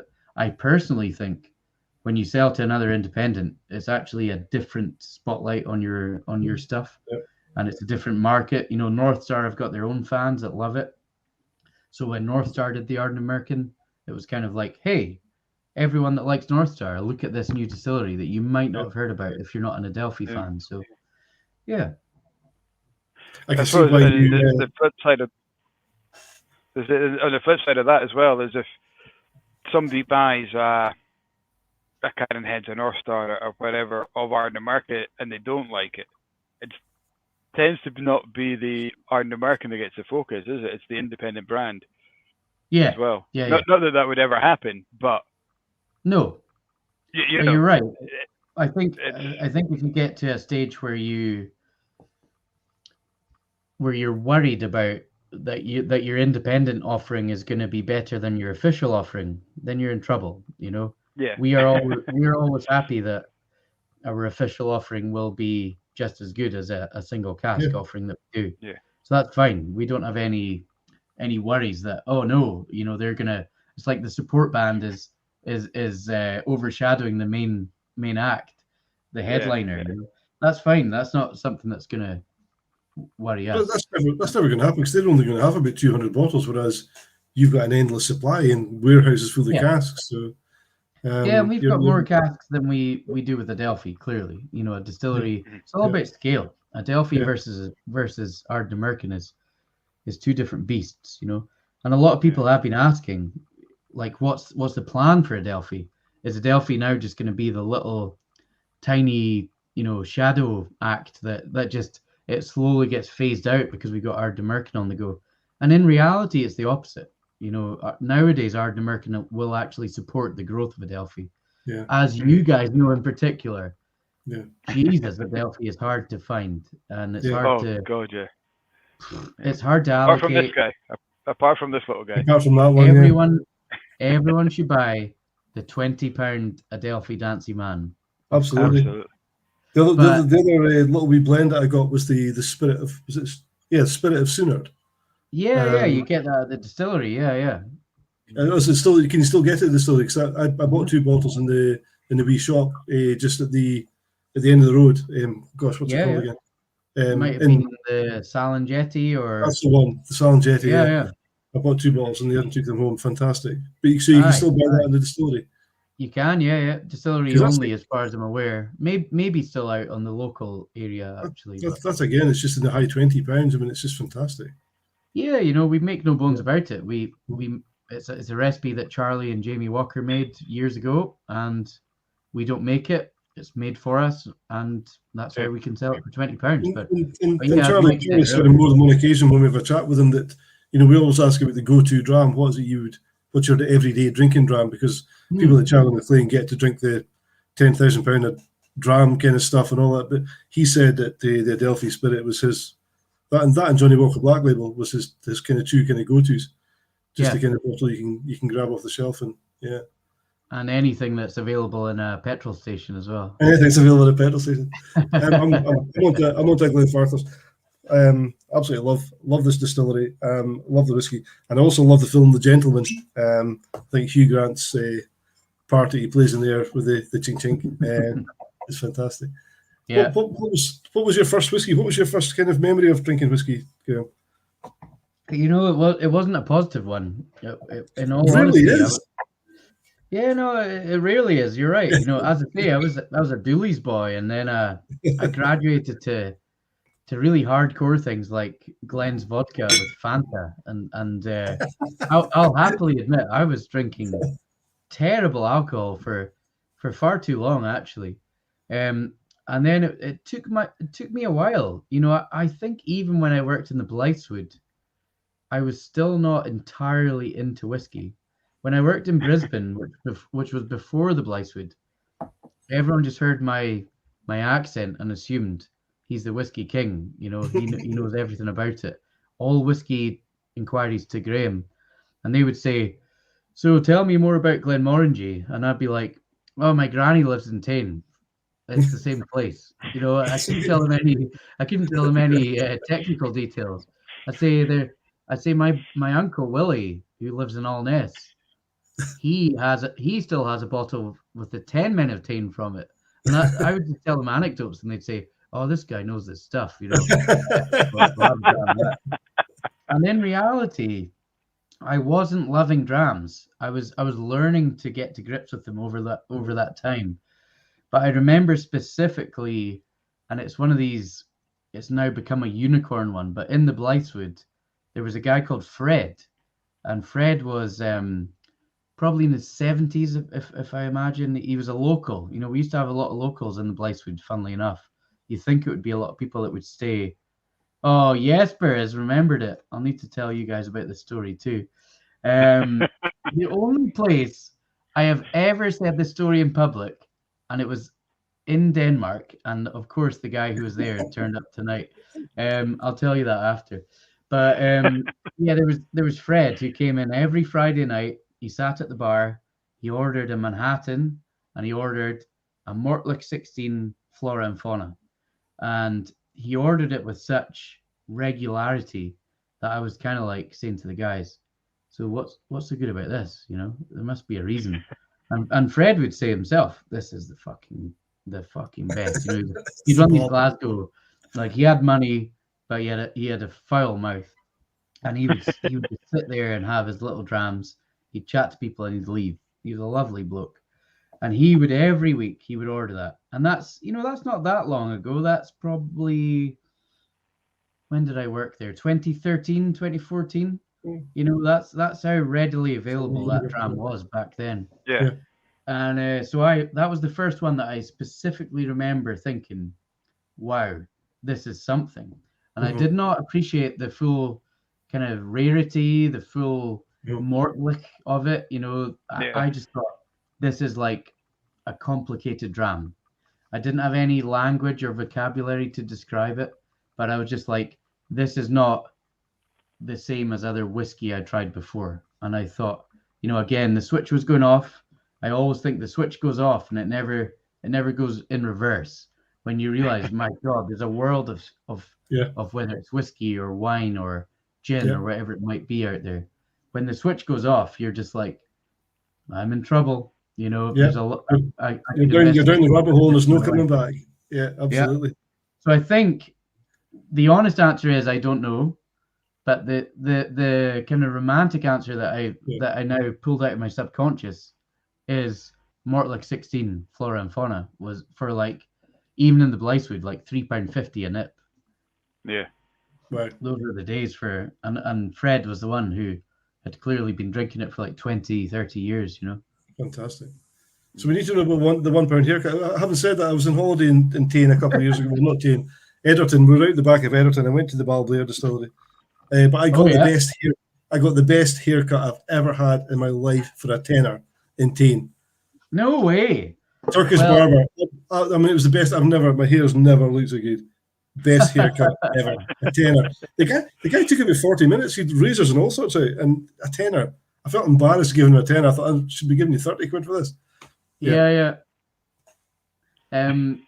So I would say I could best you with a haircut that's 10% the price of that. The £1 haircut. Yeah. Very quick story. I don't even know why I got onto it, because I was 9 whiskeys in Denmark when I was talking about this. Beers. These things happen when you're 9 whiskeys in. Exactly. I was talking about where I was from. We tried a Teeninic that night. So that's from Allness. Yeah. I mean, basically it is, right? So I was telling them it's near Inverurie, it's near Dalmore, this is the context of where it's from. And I said Allness is actually pretty rough by reputation, right? So as I've now divulged to you, I grew up in Inverness. My granny is from Tain. That's where my dad grew up. I used to spend a lot of time going back and forth on the A9. My uncle, Big Hard Willie, who I mentioned earlier, the 10 man of Tain man, is the same bloke. He is a big, solid, like he was the school bully type bloke in Allness, oil rig worker, all the classics you could write. You could draw this guy without even seeing him, right? And he used to take the piss out of my dad because he gets his haircut in Taylor Ferguson's in Glasgow, and it cost him like, I don't know, 80 quid or something. And he would say, Dave, because my dad is kind of receding a little bit too, right? And he would basically say, Dave, fuck's sake, like, you could come up to Allness and get a £1 haircut. And my dad one day said, but seriously, a £1 haircut? And he's like, yep, I've got a barber in Allness who does a haircut for £1. And this is like 10 years ago. I'm not talking in the annals of history. This is recent times. And so I told this story to Jesper, and I'm glad he remembered it well. and if Connal's tuning in, he knows that the new sales guy you've appointed is choosing good sales topics when he's at tastings abroad.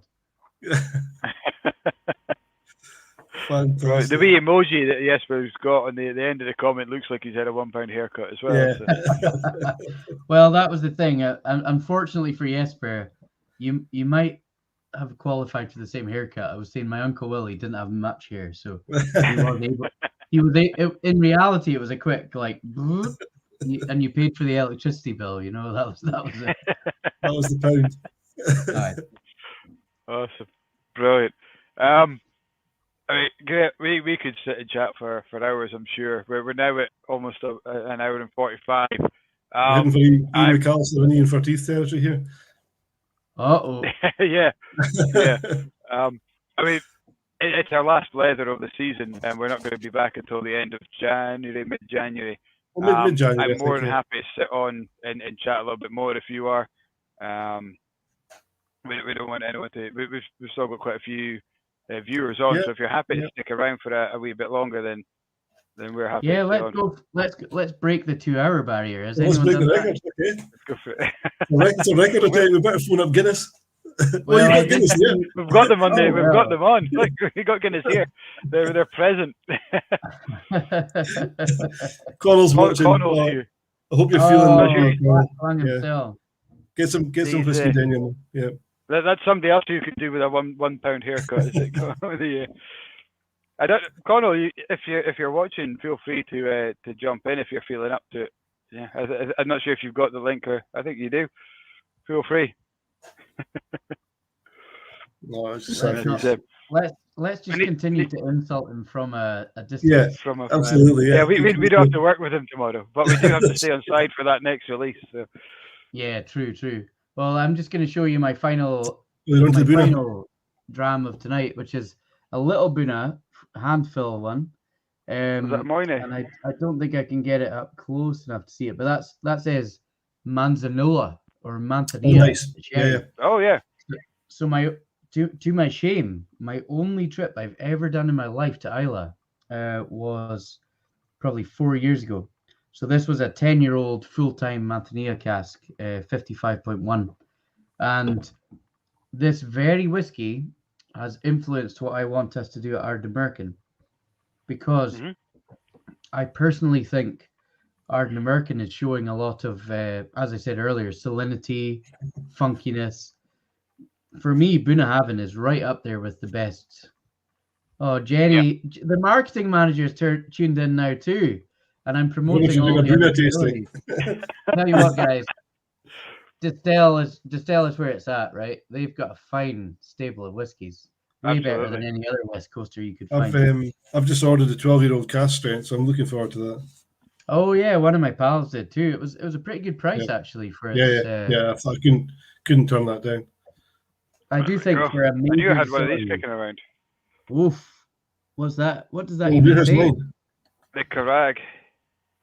Oh, I've not tried that. Yeah. Cool. Unfortunately, I think it's empty. Yeah, it's empty. Well, that's a big bottle, mate. Or have you got a tiny hand? We've got that bottle swinging time of night. We'll be raking out the cupboards shortly. Oh, no, I've got this. I've got. But anyway, Jenny, I promise there's a point. The point is, I was blown away by this. You know, I love sherry. Another person who you had on, you know, Scott Adamson loves sherry. Paul Dempsey, Ian Forteeth. All the boys that I really hope to go to Jerez with one year. And just see what it's like, you know. Yeah. But when I got this, for me, this was the dram that the first one I've tasted that actually tastes specifically of the Manzanilla sherry, and it works really well. You know, for me, the best drams that you can do, be it Ardnamurchan or Adelphi, is you want to balance the distillate and the wood, and you should be somewhere in the 12 o'clock region, you know. And sometimes you can overcook it, and sometimes it's undercooked, and that's okay sometimes. But for me, this is like you drink it, it tastes a Bunnahabhain, and then the final taste, it's not influenced by Manzanilla. It is Manzanilla sherry. It's so it changes. It's wild. When I first joined the company, like within weeks, I said to Connal and Alex, we need to buy some dry sherry casks. Some Fino, Manzanilla, Amontillado, that sort of thing. And we are in the process of exploring that, and we hope to buy some quite soon, because I'm really excited to attempt to emulate this, you know. But I think the distillate and the cask on paper works well. The level of excitement is starting to ramp up and up and up here. Yeah. The Amontillado that Tomatin took out. It was the end of last year, beginning of this year, was just phenomenal. And Distell, they had a. It wasn't we need to pull this one and this way. A handful, but it was. That's the so that was the malt room Amontillado. So they got a cask strength version of the core release. Cool. Yeah. You come out with the Buna, the Palo Cortado, and these kind of guys, just different sherry, and people were like, that's completely different to the sherry that we expect. We expect PX, we expect Oloroso kind of in whiskey. And you come out with a Fino, again, the Tomatin Fino, I really enjoyed the Kilchoman Fino. Walnut juice. Yeah. Well, you know, Tomatin Fino is great. I totally agree. That's one of the first mainstream Fino releases that I saw. And actually, to put it in context, do you know what I put beside the Ardnamurchans over there was this thing? and it's Jimenez Spinola, if you know it. Nice. Oh yeah. But this is PX. And Did Danny Moore not talk about that one? Did she mention somebody, or was it Annie Manson? Annie Manson, or was it one of the was it Cherry Scott? people would have talked about it I because think it was maybe Scott. Yeah. yeah, I mean the guys that go on that Sherry trip have been treated very well by Spinola in the past, but we do have some casks of theirs in the distillery, which is filled with peated Ardnamurchan. And in my opinion, like I was saying with Foursquare being the best rum distillery, I do think Spinola, if not being the best, is right up there in the top, the upper echelons of sherry producers.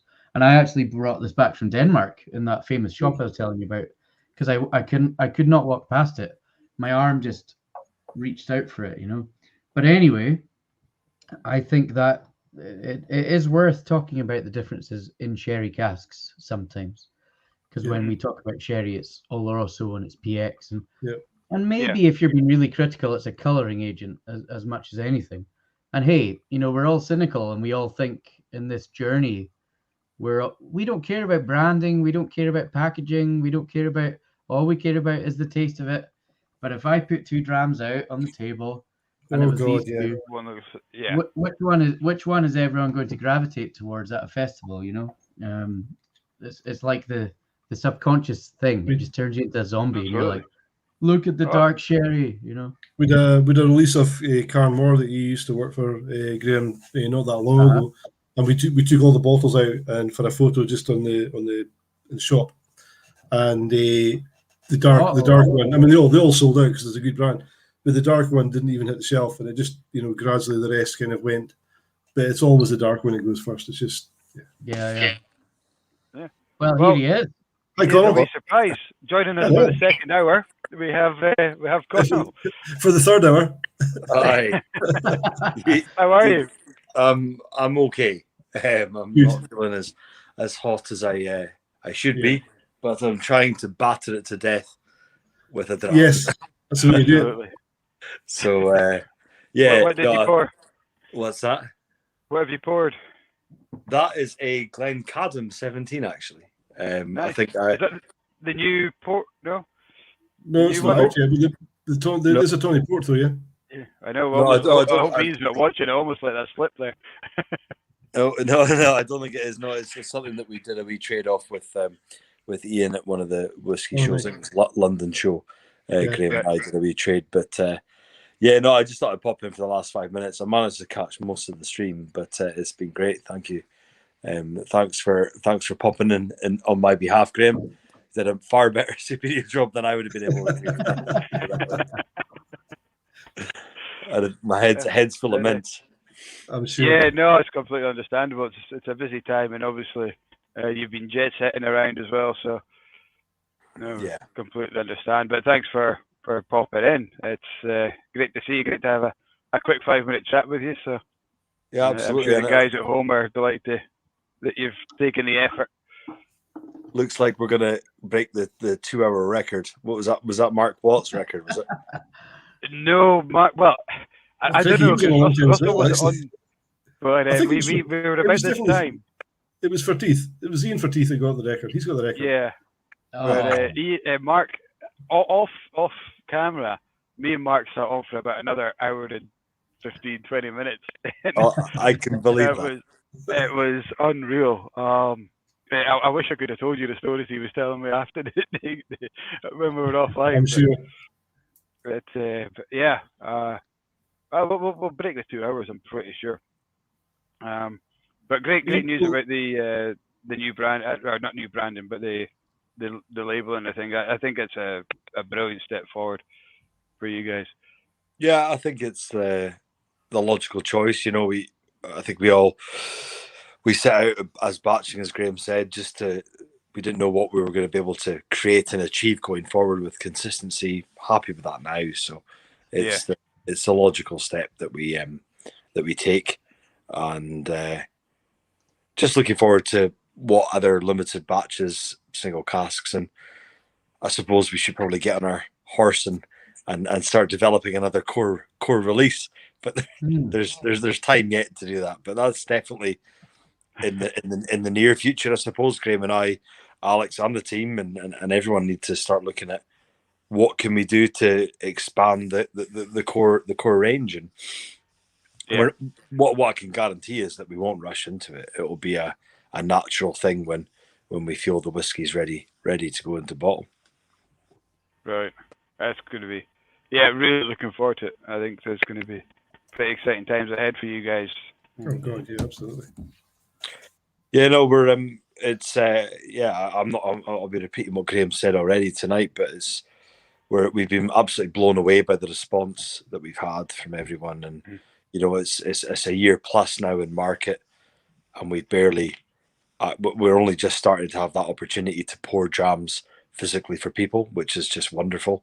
It's all been a virtual launch, you know. I was going to ask about that. I mean, how much of an influence do you think that's had? I don't think we've mentioned COVID really at all, apart from Graeme not being able to get out with drams in his hand, which he's so used to doing. It's how much of an influence do you think that's had on the brand or the release? You know, has it slowed it down? It's probably sped it up, really, actually, in a way. Well, I mean, the thing is, we've got nothing to compare it to, right? I've got a child at the door. You probably need a pee break anyway, but no, we've got absolutely nothing to compare it to. I mean, we launched. I mean, I remember the board meeting. It was in May 2020, and we said, are we going for this, or are we putting it on the back burner? And we just felt that we had built ourselves, you know, we had waited that extra bit, and we thought we were pretty vexed. And I had just been rushed home from Australia, and it was all this kind of shit going on. And we just went, we want to continue. We know the liquid's ready. Let's see what we can do. And that was pretty much it.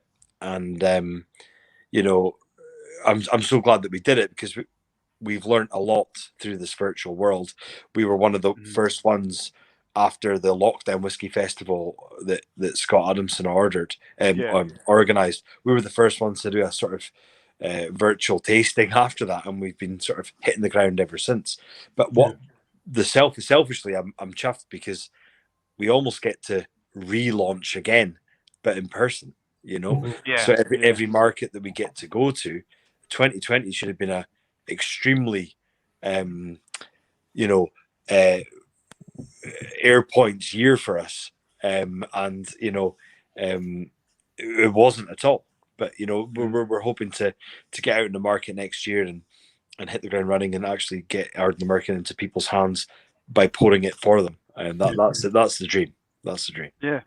I just wondered if you're doing tastings, at least, you know, you do festivals where you have to send Graeme or yourself or whoever to go out and physically be there. Whereas at the moment, we're posting out the tastings, and you're getting people from all over the world able to join in, and you guys are sitting in one area. At the time when you guys launched, that was all new. That was all. It was. We were. It's like, how is this going to work? Yeah. Absolutely.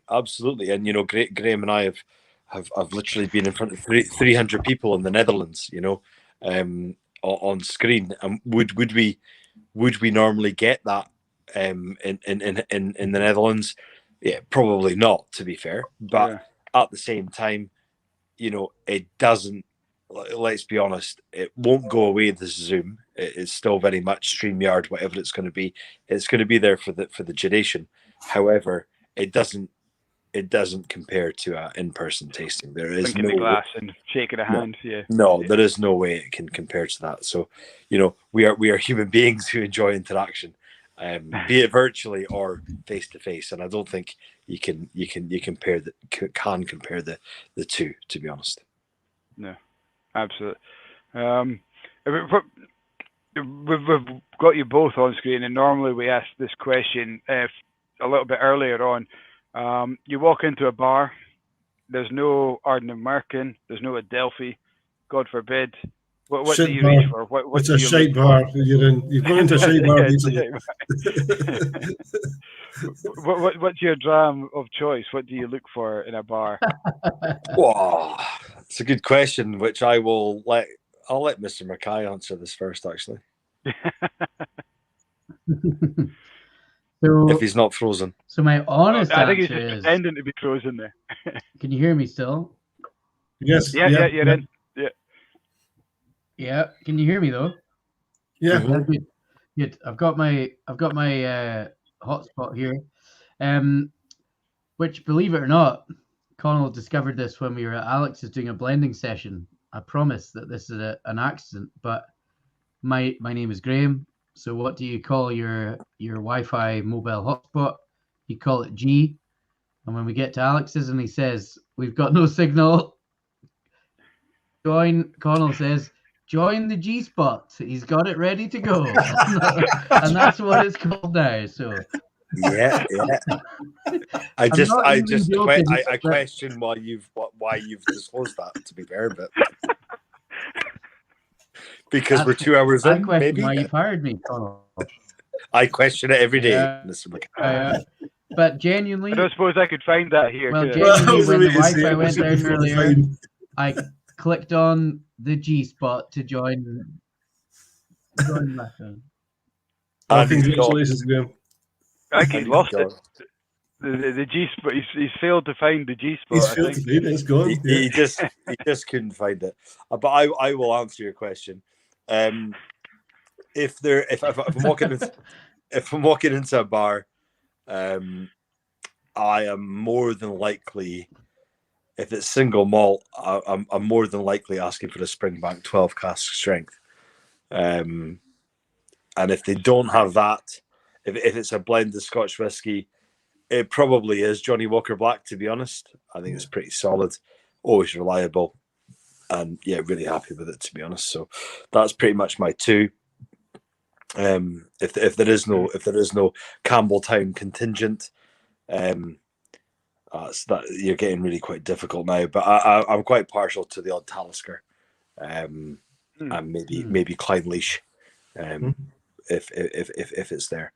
But Graeme, since you've now found the spot, please enlighten us. So do you know what I love to do is malt of the month, and it's for the reasons we described earlier. Is you were talking about the Glenfiddich, Mike, and I think malt of the month it might be a Glenmurray 10, it might be, it could be all number of things, and you wouldn't necessarily order it from the back bar, but it's readily available. Dram, you go for it. Well, it is a part of my value of whiskey is distorted because we get to drink a lot of stupidly good whiskey for free. We are spoiled in that regard. So genuinely, if I'm in a whiskey bar, I don't often buy a dram that costs more than £10 because for me personally, I'll think, tastes like my other fancy drams that I've been drinking at home. You automatically compare it to something, I suppose. I think there's something about working in the industry and working in bars that must make you think somebody's actually chosen this. Somebody's gone to the length of actually making this malt of the month. So, we should be actually buying that. We should be, supporting the bar, supporting the person who decided to put it on. And it's about revisiting these things with, you can analyze it and think, you know what, I wouldn't have ordered the Glen Grant Majors Reserve or whatever it might be. And maybe you still don't think it's the best dram in the world, but you've maybe got a modern memory of it rather than what you thought about it 5 years ago, So, that's my genuine answer is a pint of Tennent's and a half of the malt of the month, and I'd be happy in a whiskey bar. We had not too long ago we had the Rossi guys, Alistair and Scott were out doing a tasting with us. We went to one of the local bars afterwards, and as part of the Rossi tasting, it was a deconstruction, so it was the 6 50ml cask strength dram. So everyone had a bit of a head on before we were out anyway. They went to the bar, and a couple of the guys followed us, who are now they are regulars, Will and Andy, and we're at the bar. What are you drinking? I was like, actually, gonna get an Isle of Skye and a wee bottle of ginger ale. And it was like, what? I was like, yeah, really thirsty, fancy a wee whiskey, ginger ale. There we go, happy days. And they were fair enough. I thought you'd be on the good stuff. It was like generally that. It's like, what's the point? You're not going to taste it. You're already tanned. We get the good stuff often. I was don't we? interested, Connal, just by you're going for the Springbanks, the Klein Leash, the Taliskers, and at the start of the night, Graeme was speaking about that kind of funk in Ardnamurchan, that kind of warehouse, and all three of those drams have that real distinctive, I suppose, funk, especially Springbank and Klein Leash, that waxiness and that salinity. So it's interesting that that's kind of come back around. Do you think that's been influenced by Ardnamurchan, or is Ardnamurchan perhaps been influenced a little bit by the funk has just happened. I'm not. I don't think you can insert funk into any point. No. We're very thankful it has arrived, and I hope it never leaves. The great thing is when you're walking through the dunnage now at Warehouse 1 and 2 now, we're seeing proper mold growing. There's mold everywhere. There's mold on the floor. There's mold on the ceilings. The angels are doing their work. So for me, we're on the right path. But look, no, you can't. Springbank, Campbelltown is always a very special place for me. It's like Mecca for me. It's very much always been one of my sort of favourite regions of the West Coast in general. To be honest. Is a pretty special place, and delighted that we have a distillery there, and it's got a very, very perfect climate for maturing whiskey. So I think we're lucky, and things are certainly looking promising for Ardnamurchan. It's certainly my flavour profile, that style, that certain texture, and I would say slight edge on other whiskies is what I enjoy. And I think you're right. I think you pinpointed it there. But equally, you've just said yourself, Isle of Skye and ginger highballs are fantastic as well. Like a Talisker highball is just wonderful. Look, it's not about if it's just single malt, great, but also whiskey and ginger, whiskey and soda. I'm very much enjoying that as well. It's great to see guys like yourselves, hopefully like us, that people maybe look to a little bit more for what are they drinking, because they know whiskey, and if they see you drinking a highball or a soda or a mixed drink, well, it's all right with them. Why can't it be all right for us? Because I think the persona is that whiskey has to be drunk neat, a drop of water at the most, and that kind of puts a lot of people off buying whiskey because they think that's the only way to drink it. But you look at things like rum, you look at things like gin, how it's managed to evolve, appeal to the masses, age groups across the board. I still think that's the biggest stickling point for whiskey. Certainly in Scotland, I think other countries are doing a great job of it. But certainly in Scotland, that persona that whiskey's neat or you're not doing it right. I think it's the only country. I would go as far to say it's the only country in the world which puts so many rules on how to drink its national drink. You don't go to Cuba and see them telling you how to drink rum. You don't go to any other country and see them with such rules. They say, you're enjoying our local output. Well done. That's it. If you can go to a lot of you can get in a lot of trouble with how you drink whiskey. And as I was saying earlier, I love to stir the pot.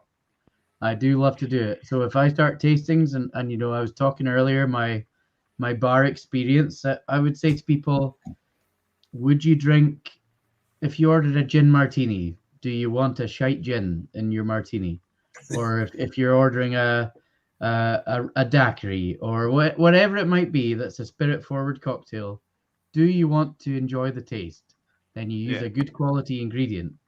And and I'm not saying you use Brora 1977 that I talked about earlier, but there is a space for quality spirits in quality cocktails. It does make sense. Absolutely.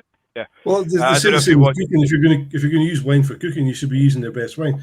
A lot of people think you've got to buy a cheap wine for cooking, but actually you should be using the good stuff. And you've got a bottle of the Little Brown Dog Calvados there, Graeme.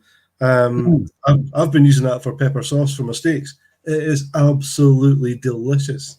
It's fantastic. It's a great brand as well. You don't need much of it either. People will be thinking, "Oh, you can't pour all of that into your pepper sauce," but you're using a capsule or something, right? Yeah. Absolutely. The sauce is just off the scale.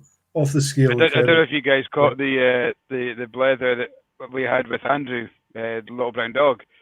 But he actually came into the shop and we sat in the shop and done it, and we went behind the bar and we started doing cocktails. Then it got to the point where we were open to Springbank 12 and we started mixing it with the Calvados, doing it. And Tony, my wife, was sitting behind the camera and she's like, "Guys, cut that is getting too silly now." It got a wee bit wild. I was at home. I wasn't in the shop that night, so it was getting. Well, my God, that tasted good. I don't know if it would taste good if I went down and did it just now or in the morning, but at the time it was absolutely. I love to make stupid things. You know, I've made a daiquiri with like £150 rum before, and it was not much better than a 30 quid rum actually. Okay. But it was St. Nicholas Abbey, 25-year-old, if you know it, from Barbados, which is incredibly rare. I've never seen it in Glasgow since I made a daiquiri from it. But man, because they hide it from you. They hide it. It was something though, you know? But anyway, we should probably let Connal McKenzie go to bed. Yeah. We should probably think about ourselves wrapping things up. It's 2:10. Does anyone else have any? Now I'm stepping into the MC role. I'm very sorry, but does anyone else have any pressing questions they must ask? Because Mike said the questions sometimes come afterwards when the guest. Jesper has just asked if you're enjoying the Gamble Dance. Jesper, the only answer is I will never enjoy Gamble Dance. What is Gamble Dance? It is it's the local spirit in Denmark, which is the color of my phone. Okay. I made a joke at the tasting that the really heavily sherried stuff was aged in Gamble Dance. It's a bitter, you know. It's in the same world as Unicum, Fernet Branca, even Jägermeister. You know, it's like a herbal based kind of thing, is it? Yeah, all these things that turn your face inside out when you drink them. So they're full on. The only reason you drink them is to pull your arse cheeks over your head. That's the kind of Yes, I like that. Yeah. That's not the ones that come in tiny little bottles about this size? There's a pack of 5 of them. Is that? Yeah. Oh, I have. Oh, yeah. I have had those. I didn't realize that. I just did the dance. I remember, but there's another name. What was it? Uber or Umel? You get one called Unicum. Yeah, I think that's what it's like a bomb, like an old-fashioned bomb that you would draw. I just brought my brothers from Budapest.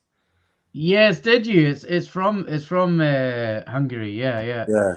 If you, basically a lot of countries in the world have these really extreme. Underberg is another one. Underberger. That's the one I was thinking of. Underberg bitter, yeah. And the green one, yeah. If they, my God, that's horrible. They all taste the same profile as like distilled hell. You know. Yeah. That's it. Yeah. I've heard about Romanian one. It's the same. Yeah. What botanicals did you use? Hell. You know, just distilled hell. Just go about with a shovel, just scraping stuff off the ground. That'll do. Brimstone, yeah. Fire and brimstone. So it sounds like recipe for disaster. Not a very good drink at all.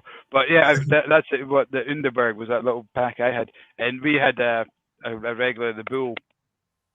Cameron sadly passed last year, but his wife was Danish, so he always used to come back with all these weird and wonderful things, and that was. And normally I enjoyed them, but that was one thing that I was just. When you mentioned Jaeger, I was thinking that herbal kind of liqueur stuff, and I thought I know exactly what you're on about. Yeah, they're just super bitter. And Juliet Buchan's here too. Hello, Juliet. Palinka. Yeah, they all come out after 9. Yeah, Juliet from Glenallachie, if you know her. Palinka is where Connal. Billy was on earlier. I don't know if everybody noticed. He maybe still is. I don't know. Billy? Was he? Good stuff. Connal, did you have any Palinka when you were in Budapest? I'll leave that up to Juliet to comment, but yes, there may have been an evening where Palinka after Palinka after Palinka was ordered, and I I regretted it the next morning. Let's put it that way. It's basically I met Juliet for the first time as she was the delivery girl for Glenallachie when the distillery was shut down, and they did this great initiative where the handfuls were getting delivered by the staff. So we had Juliet and we had Richard Beattie, and all hand delivering the back of their cars, all the handfuls, which is great. It was absolutely brilliant. So I have never met Juliet in an official Glenallachie role other than delivery girl. So hopefully we'll change that soon. Yeah, well, you might struggle to see Juliet because she manages export and sales in Europe, basically. I don't think she's got much to do with the UK. But yeah, I spent the week just last weekend with Juliet and Glenallachie at the Whisky Net Fair in Budapest, and yeah, always a pleasure to be with her and the team. And honestly, some fantastic liquid. I tried the it was I want to say rye finished dram. It was just superb. 48% natural colour and filtered. Was that the 9 or the 10? I think they had the 9 and the 10. I think so. I think, as you know, when you go to a whiskey show and you try the drams and stuff, it becomes a wee bit blurry. But that was a tremendous dram that stuck in my head. So yeah, really good stuff. You can never regret it, surely. But maybe in the morning. But memories will have been made. Ross is having a non-chill filtered Allardyce from Glendronach. So yeah, just burn, baby, burn. Enjoy it while you can, eh? Enjoy it while you can. Well, they might all be non-chill filtered. We just don't know.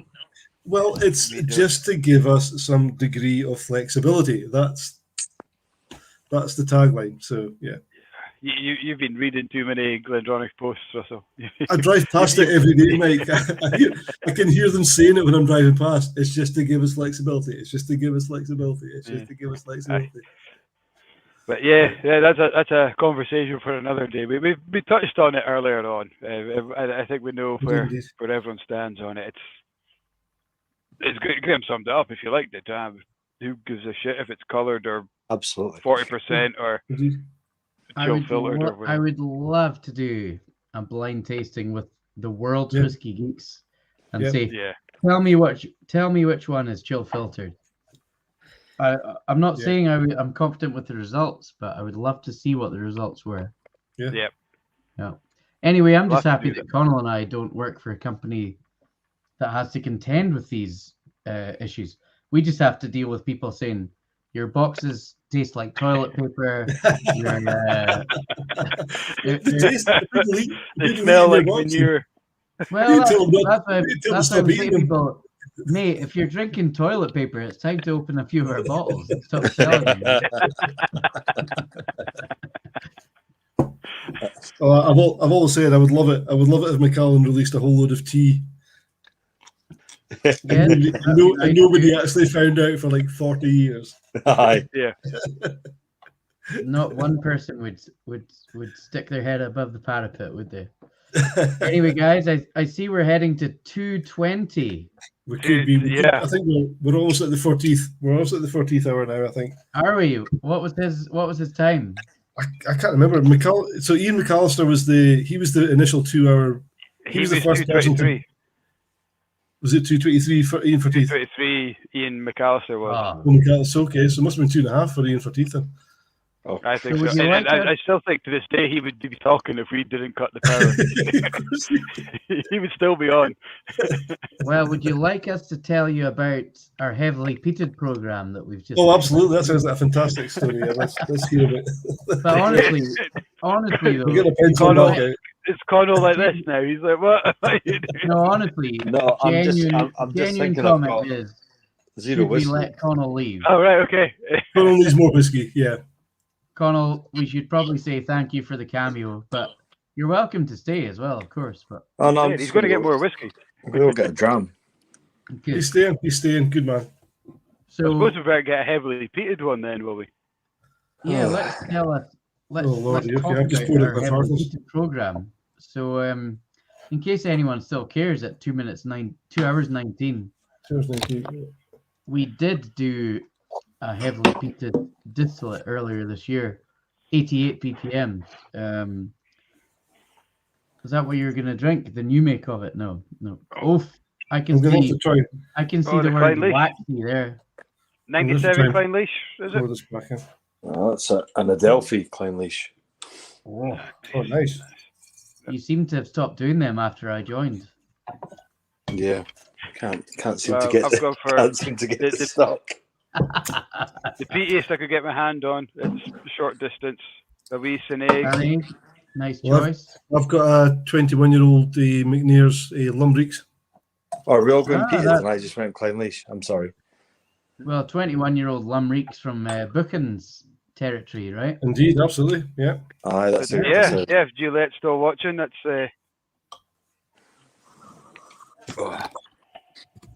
So yeah, we did basically. Long story short, we did distill some 88 ppm malt earlier this year. Not much earlier, October, September time. So that's now been filled.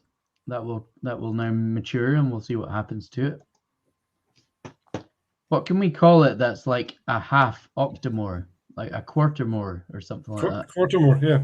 A forta more. We quite enjoy the pans.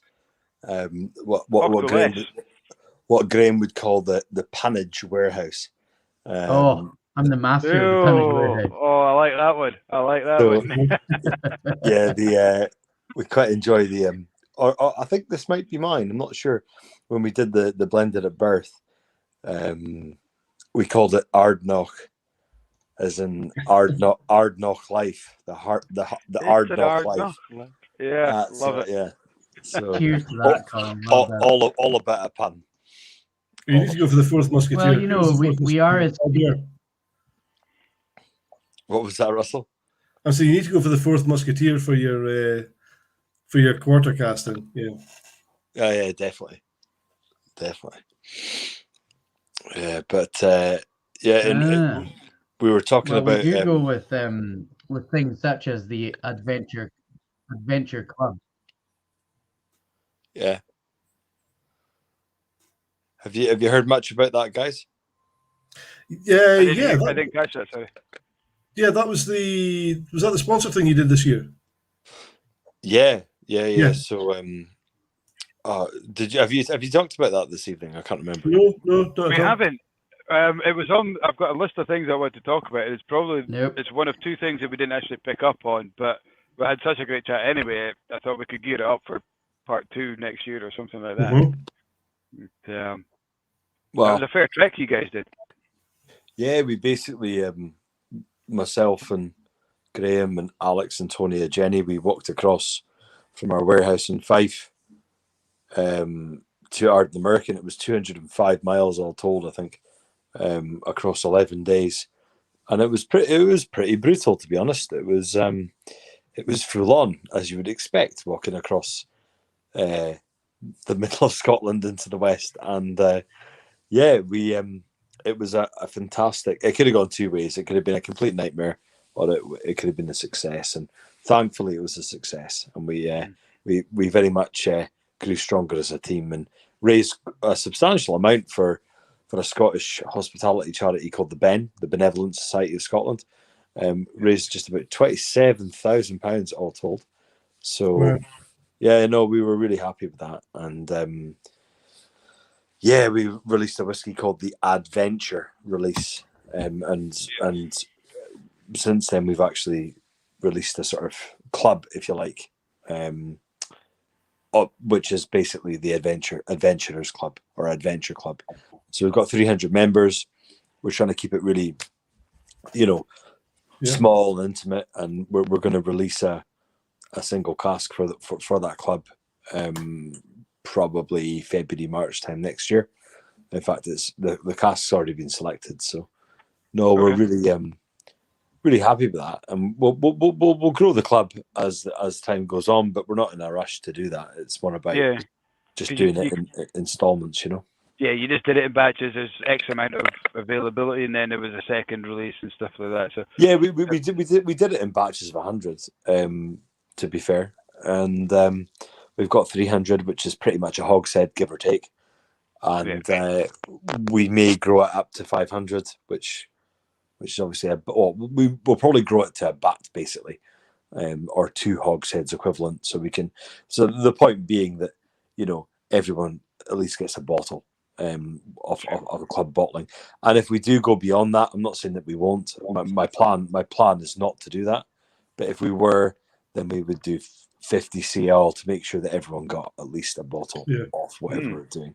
The whole point is not getting too big where you lose touch. We want to very much be in touch with everyone on as much as we can at personal level. I know that sounds unrealistic, but I don't think it is actually. We know and have been in contact with pretty much all of our members so far. And that's 300 strong.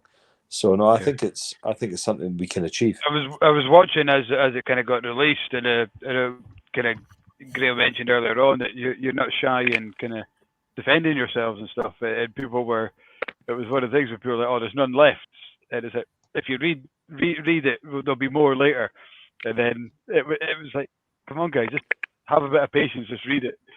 I suppose the more you open up, the more you dilute the guys who really appreciate it, who want to get involved and do it for the purposes that you guys are building that club. Yeah, I suppose is the whole purpose of doing it, is to keep it kind of exclusive, keep it small, keep it niche. Otherwise you just become another kind of money making scheme, and that's not what people want, isn't it? No, we're bigger you grow it. It's not about money. I mean, we wanted to put a. I mean, I've seen lots of negativity, which I don't want to talk about tonight. But we wanted to give people a something that they could have to keep. Not just tat, but we actually put a hip flask. It's an adventure club, is what we're aiming for. So we wanted people to go out in the hills, enjoy a dram wherever they are, responsibly, of course. And that was a whole sort of message behind. We're on the west coast of Scotland, in the middle of nowhere. That's the sort of theme that we were targeting. We walked across Scotland to launch the club. We're pretty dedicated to doing the thing. And actually, where there may be or may not be exciting news for the adventurers in the very near future on things that we're wanting to do with them as a team and as a community. So it's very much all there. I'm not going to say too much more because I'll get into trouble. But Graeme, I think one of these things about a lot of these clubs is that a lot of people sometimes feel it's really difficult to access it. And once the membership's up, it's a bit like if a football club's sold all their season tickets and you can't get a ticket for the match, but you can still watch it on Sky or TV. So, although the guys in the club are going to get bottles, that's like getting into the stadium. Would you consider maybe doing some sort of tasting packs for people that would be like your telly watchers? So I kind of, a smaller kind of taste for people out there who would like to be bit the club's full. Yeah, that's actually a very good analogy and something that maybe we should look at doing. Thank God it came on. Graeme's lost the plot. He's gone again, is he? He's gone into the South Ayrshire black hole. He's gone. I don't know if you can see that, but Ian McAllister, I was 2:02. Ian Forteeth was 2:18. So you smashed it for 10 minutes. Yeah, we've done it. Yes. There we go. Record horse. Yeah, no. We don't need Graeme back now. Yeah, exactly. Well, we need him for the Guinness to be the proper adjudicator. So no, it's a good question about the the season ticket comparison. Haven't thought about it actually, if I'm going to be absolutely honest. I've been too. I think we've all been too caught up in trying to develop because we were pressured to do it, and I stayed away from the pressure, and I said no, we'll do a club or a membership thing when we feel right to do it. We had launched for nearly 6 months before we even actually launched it, and we wanted to get it right. We wanted to make sure it was personal and on point and on topic and worth it for people. And I think the people who have joined have certainly got that. We've been very much in communication. We've got a private Facebook page which we all manage. You know, I set it up. We're not going to the point of WhatsApp groups and stuff, but we have a Facebook page which we communicate on, and we also have a newsletter. And we're about to do our second Zoom with a private link for everyone in the coming weeks. So we're very much in touch with everyone. And the people who are doing that Zoom, it's me, it's Graeme, it's Alex, it's Jenny, it's Antonia, and it's a complete and utter open room. It's absolute, sounds brilliant. Open table. Yeah. What this is what we're going to talk about. This is the subject. But welcome, fire in questions, fire away, and that's what I want. I want to be able to communicate to the people who want to drink our whiskey. End of. Yeah, absolutely. Sounds great. Sorry, Graeme, you're back. Or are you? Ready? Maybe. It's hard Are to you tell. here, Graeme? Can you hear us? Hello. Was that a nod? Was it a hello? That was a wee nod. I'm not sure. Can you hear us, Graeme? No. No. It's No. You can. It's a wee bit patchy. Yeah. So Yeah, I think I'm on and off. I'm not sure. I keep being. He's still in it. I can hear you. You're not in the G spot. he's gone. This is. I think that's a great maybe just to wrap up. Connal, pass on our thanks to Graeme when you see him. We'll send him a quick message as well afterwards. Guys who are watching, thanks very much for joining us, not just tonight, but for the last, I don't know how many we've done, 20, I think we started in March. March, did we? Weeks, half year. And we'll certainly pick up again next year. We've got a host of great guests that we want to line up, or we have lined up, as well as a few returns. Yeah. A few part twos. We've got some fantastic new people that we haven't had on before that are ready and keen to get involved, and we'll get Connal back. We'll get all the guys. Well, hopefully we'll get a lot of guys. We always said at the end, in part two's definitely going to happen, because the conversation is never for 2.5 hours. It's never long enough. I know. That's a long time. That's a long time. Yeah, it's never long enough. Hopefully the opportunity is there to do maybe some of these in person as well, rather than over Zoom, because then Graeme could talk as much as he wants without getting kicked off by the air-shared internet. Whether we want that or not, that's up to you guys. I'm not sure you do, to be fair. But because I can assure you that the internet in Nairn is okay. But I'm not sure about Graeme's. But yeah, look, listen. From behalf of Graeme and myself, because it nearly worked. Oh no, it nearly worked.